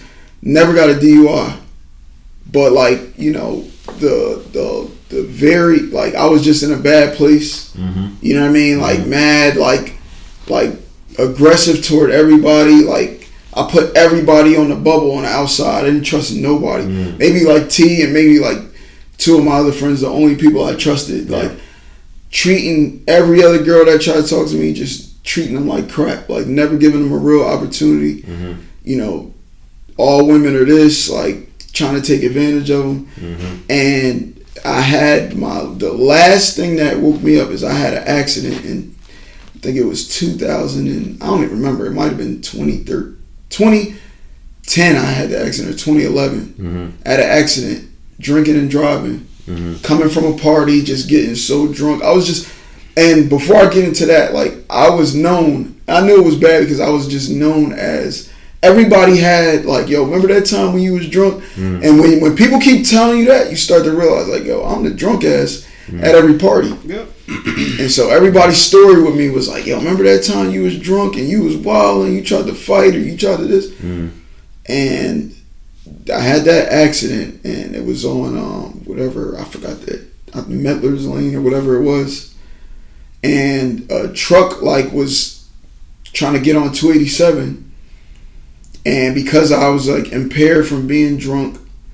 Now, mind you, before I get into that, mind you, like, maybe like 5 months ago, I wrecked my car on Route 22, drinking and driving, leaving a party, trying to go all the way to Newark to see this chick.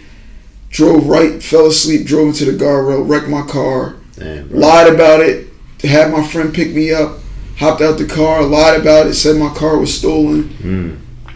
I don't insurance scam, but hopefully they're not watching. Go edit it. Shout out to Liberty Mutual. Shout out.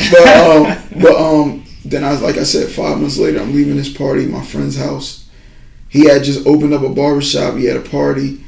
And they're all telling me, like, yo, Bird, don't leave. Yo, you're drunk. Like, even his parents were like, but I'm already past 21. You can't stop me. And I just remember, like, I'm not even 2 miles from his house on Metlers, and his truck is trying to get on 287. And now, mind you, if you're sober, all you do, you see a truck getting away, you hit the brakes, let him go, and you go behind him. I try to, like, race to get in front of him. And I'm not even paying attention. The curb is right here. I go up the curb and drive straight into a telephone pole. And the car swung so hard that I broke my left hand, fucked your hip. had a concussion, and I shattered my right hip. Shattered the right side of my hip. And I remember being in so much pain. Like, I'm like, yo, give me something. Like, they were pulling me out of the car, and I looked, and my leg was like down here as they're lifting me up, and I couldn't move it. And I was like, man, I fucked up. I was just thinking that. And the craziest part that made me like kind of tighten up was like, I'll never forget, like, Jessica was I think she was still in college at the time. 2010 probably, yeah. And her mom and Ashley came to see me at the hospital. And I was on so much morphine that I don't even remember them being there. And like, that whole time I was in the hospital, like I was in the hospital for like almost a month. They had to take me from one hospital. I had the surgery at Robert Wood Johnson. They had to get me in a car, transport me to JFK, where I stayed for like another 3 weeks to do rehab. Like I was in a wheelchair, had to learn how to walk. I couldn't use my hand. You know, a couple of my friends came to visit me and all that. And it was just, I think, T, you were like in college still. I got a funny story after though about this situation. And but no, like that moment, like, you know, like all of those 3 years of just depression, like, you know, just thinking I wasn't worthy of life. I was thinking like, I was just thinking the worst. Yeah. And that was my lowest moment. Like my lowest moment. But I'm thankful for that moment, because that moment changed my life forever. That moment, like when I realized like I got a real drinking problem. I like rehabbed, I recovered, and then my shout out to Pat, the old boss of my old barbershop. He's a bodybuilder, and he was like always talking to me like I'm back cutting hair, like I'm on crutches, and just life was all messed up. And he was like, yo, man, like I started working out a little bit again. He was like, yo, you got a good frame, you should try bodybuilding if you're serious. So I'm like, let's do it. And he was like, you gotta stop drinking. Like, you can't drink at all. I literally went a full year without touching alcohol. Like a full year without touching a drop of alcohol. And that's when I realized, like, I don't need alcohol to be who I am. I don't need alcohol to mask any of my depression, issues, problems. I don't need alcohol to be the cool guy. And I did a bodybuilding contest, came in first place, like one of the highest moments ever in my life. Like I never would think in my life. And to top it all off, so after I won, like everybody came to the house, like we eating pizza, all of that. And the next day I had like a party, like we went out like a brunch and all that. It was like a great time, friends and all that. That was I won on a Saturday, we went to brunch on a Sunday. I go to my mom's house on Monday to show her the trophy. All right. So one of the poses that they do is like it's like, I forgot who the bodybuilder is, but you guys seen it before, like the muscular pose, right? My mom is like, hold on one second. She goes in a photo album and she finds a picture of me in my room in the 5th grade. Oh, wow. Doing that same pose. Oh, like after I used to be in an orchestra. Yeah. After a concert. Orchestra ass. After a concert. Yeah. I'm like in dress clothes, but I like rip my shirt open and I'm doing the pose. Oh, shoot. So fire. That moment just brought all of that brought me like mad closer to God, and I realized that everything happens for a specific reason. Mm-hmm. Like I never like the 7 degrees of separation, all that. Mm-hmm. It just brought me to a point where I realized like, yo, I'm here for a reason. Mm-hmm. Definitely. You know what I mean? And like ever since then, I've lived my life with purpose, passion, and I've been productive. Like, and nothing rips away the meaning that I have for me. Like I know, like I have dreams, and you know, not to get off the topic, but I have dreams, and I know I'm gonna get to certain places. There's certain things specifically I know I'm gonna do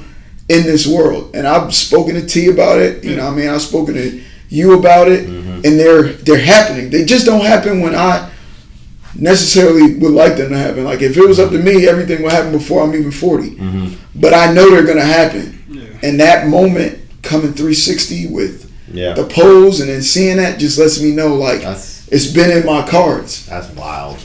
The pose thing is wild. Let me get back to this story real quick. We'll end on a good thing, right? Sure, let's do it. So when Berg shattered his hip, I don't even remember this shit. I was in college. Yeah. And our friend Tyree was getting married. Mm-hmm. So I was in college. I was in college in New Hampshire. They all come up to see one of my games. Mm-hmm. When they see one of my games, it is, I think we played a Saturday game at 1. So we left from New Hampshire. It's a 6-hour drive back down to Jersey. We get down probably like 10 o'clock. So now I don't have a car because I rode with, you know, one of our boys, Rod, and everybody else. So now we're going to get a haircut. The shop that he's talking about where Pat worked is in South Plainfield. Right. So we're leaving from Piscataway and we're driving this car. The car dies. So now we're like about a mile away from the barbershop. So we call Berg like, yo, Berg, we got a problem. The car don't work. Yeah. He's like, what do you mean? I'm like, yo, the car don't work. We see Berg, so he comes around and he's like, we got to get out the middle of the road. I'm like, all right, so what do you want to do? Yo, we have Berg with a bad hip and all. He just started walking again. You see Berg trying to push. And yo, this is the first thing he did with some weight. So you got 2 people pushing. And we should have let him drive. Me and Rob should have pushed, but we had him in the back pushing. Yeah. I think Rob was driving. So we're pushing the car, and I'll never forget seeing all of his teeth. It's so hard for him because he only got 1 hit. I definitely remember. And then, so we get the car to the side, and we roll it in. Yeah. Berg stops, hands on his hips, like, whew. I start grabbing his. I'm like, what happened? He's like, yeah, that's the first time I did something like that in a while. He's like doing like move his hip out and stuff. And then next time, so then we get to the bar, so he's cutting hair, and the whole time he's like, yo, something feel real tight in his hip. I'm not sure what's going on. Right. So that just showed me Berg was really down for the cause, man. Because he went out there with a bum hip and pushed the car with it. That was freaking crazy. Oh, it was funny because we should have definitely had him sit down, but it was the complete opposite. Yeah, if you could do it over, he'd be right in the seat, right? It was funny as hell. Neutral. That's hilarious, man. And that picture thing too, bro. The 2 different pictures, like that's really cool. That's like a snapshot moment, you know, in your life that you'll look back. I'm sure you remember it like it was yesterday. Oh yeah, I got it on my Facebook, Instagram. It's crazy. Definitely, fellas. This was dope, man. Definitely. This was good stuff. I'm excited to share this with the world, and we definitely got to do it again soon. Definitely sounds good. Let's give a shout out to Jessica. Hope you're doing well. You can give a shout out to your wives. Yeah, Nella, Austin, girls. and Analia. Love you guys. Yvonne and the kids. I don't want to have to shout everybody's name. People be getting all. But real quick, did I hear that is your sister's name Kayla? Yes. Okay, so you never told me. Oh, well, I don't know if that's my daughter's name. Oh, I didn't know. And I don't know any other. I know one other Kayla. That's cool. I know. Yeah, now I know too. Very cool. All right, guys. Good stuff. Kavan Alon. Let's go. That was good, guys. That's good stuff.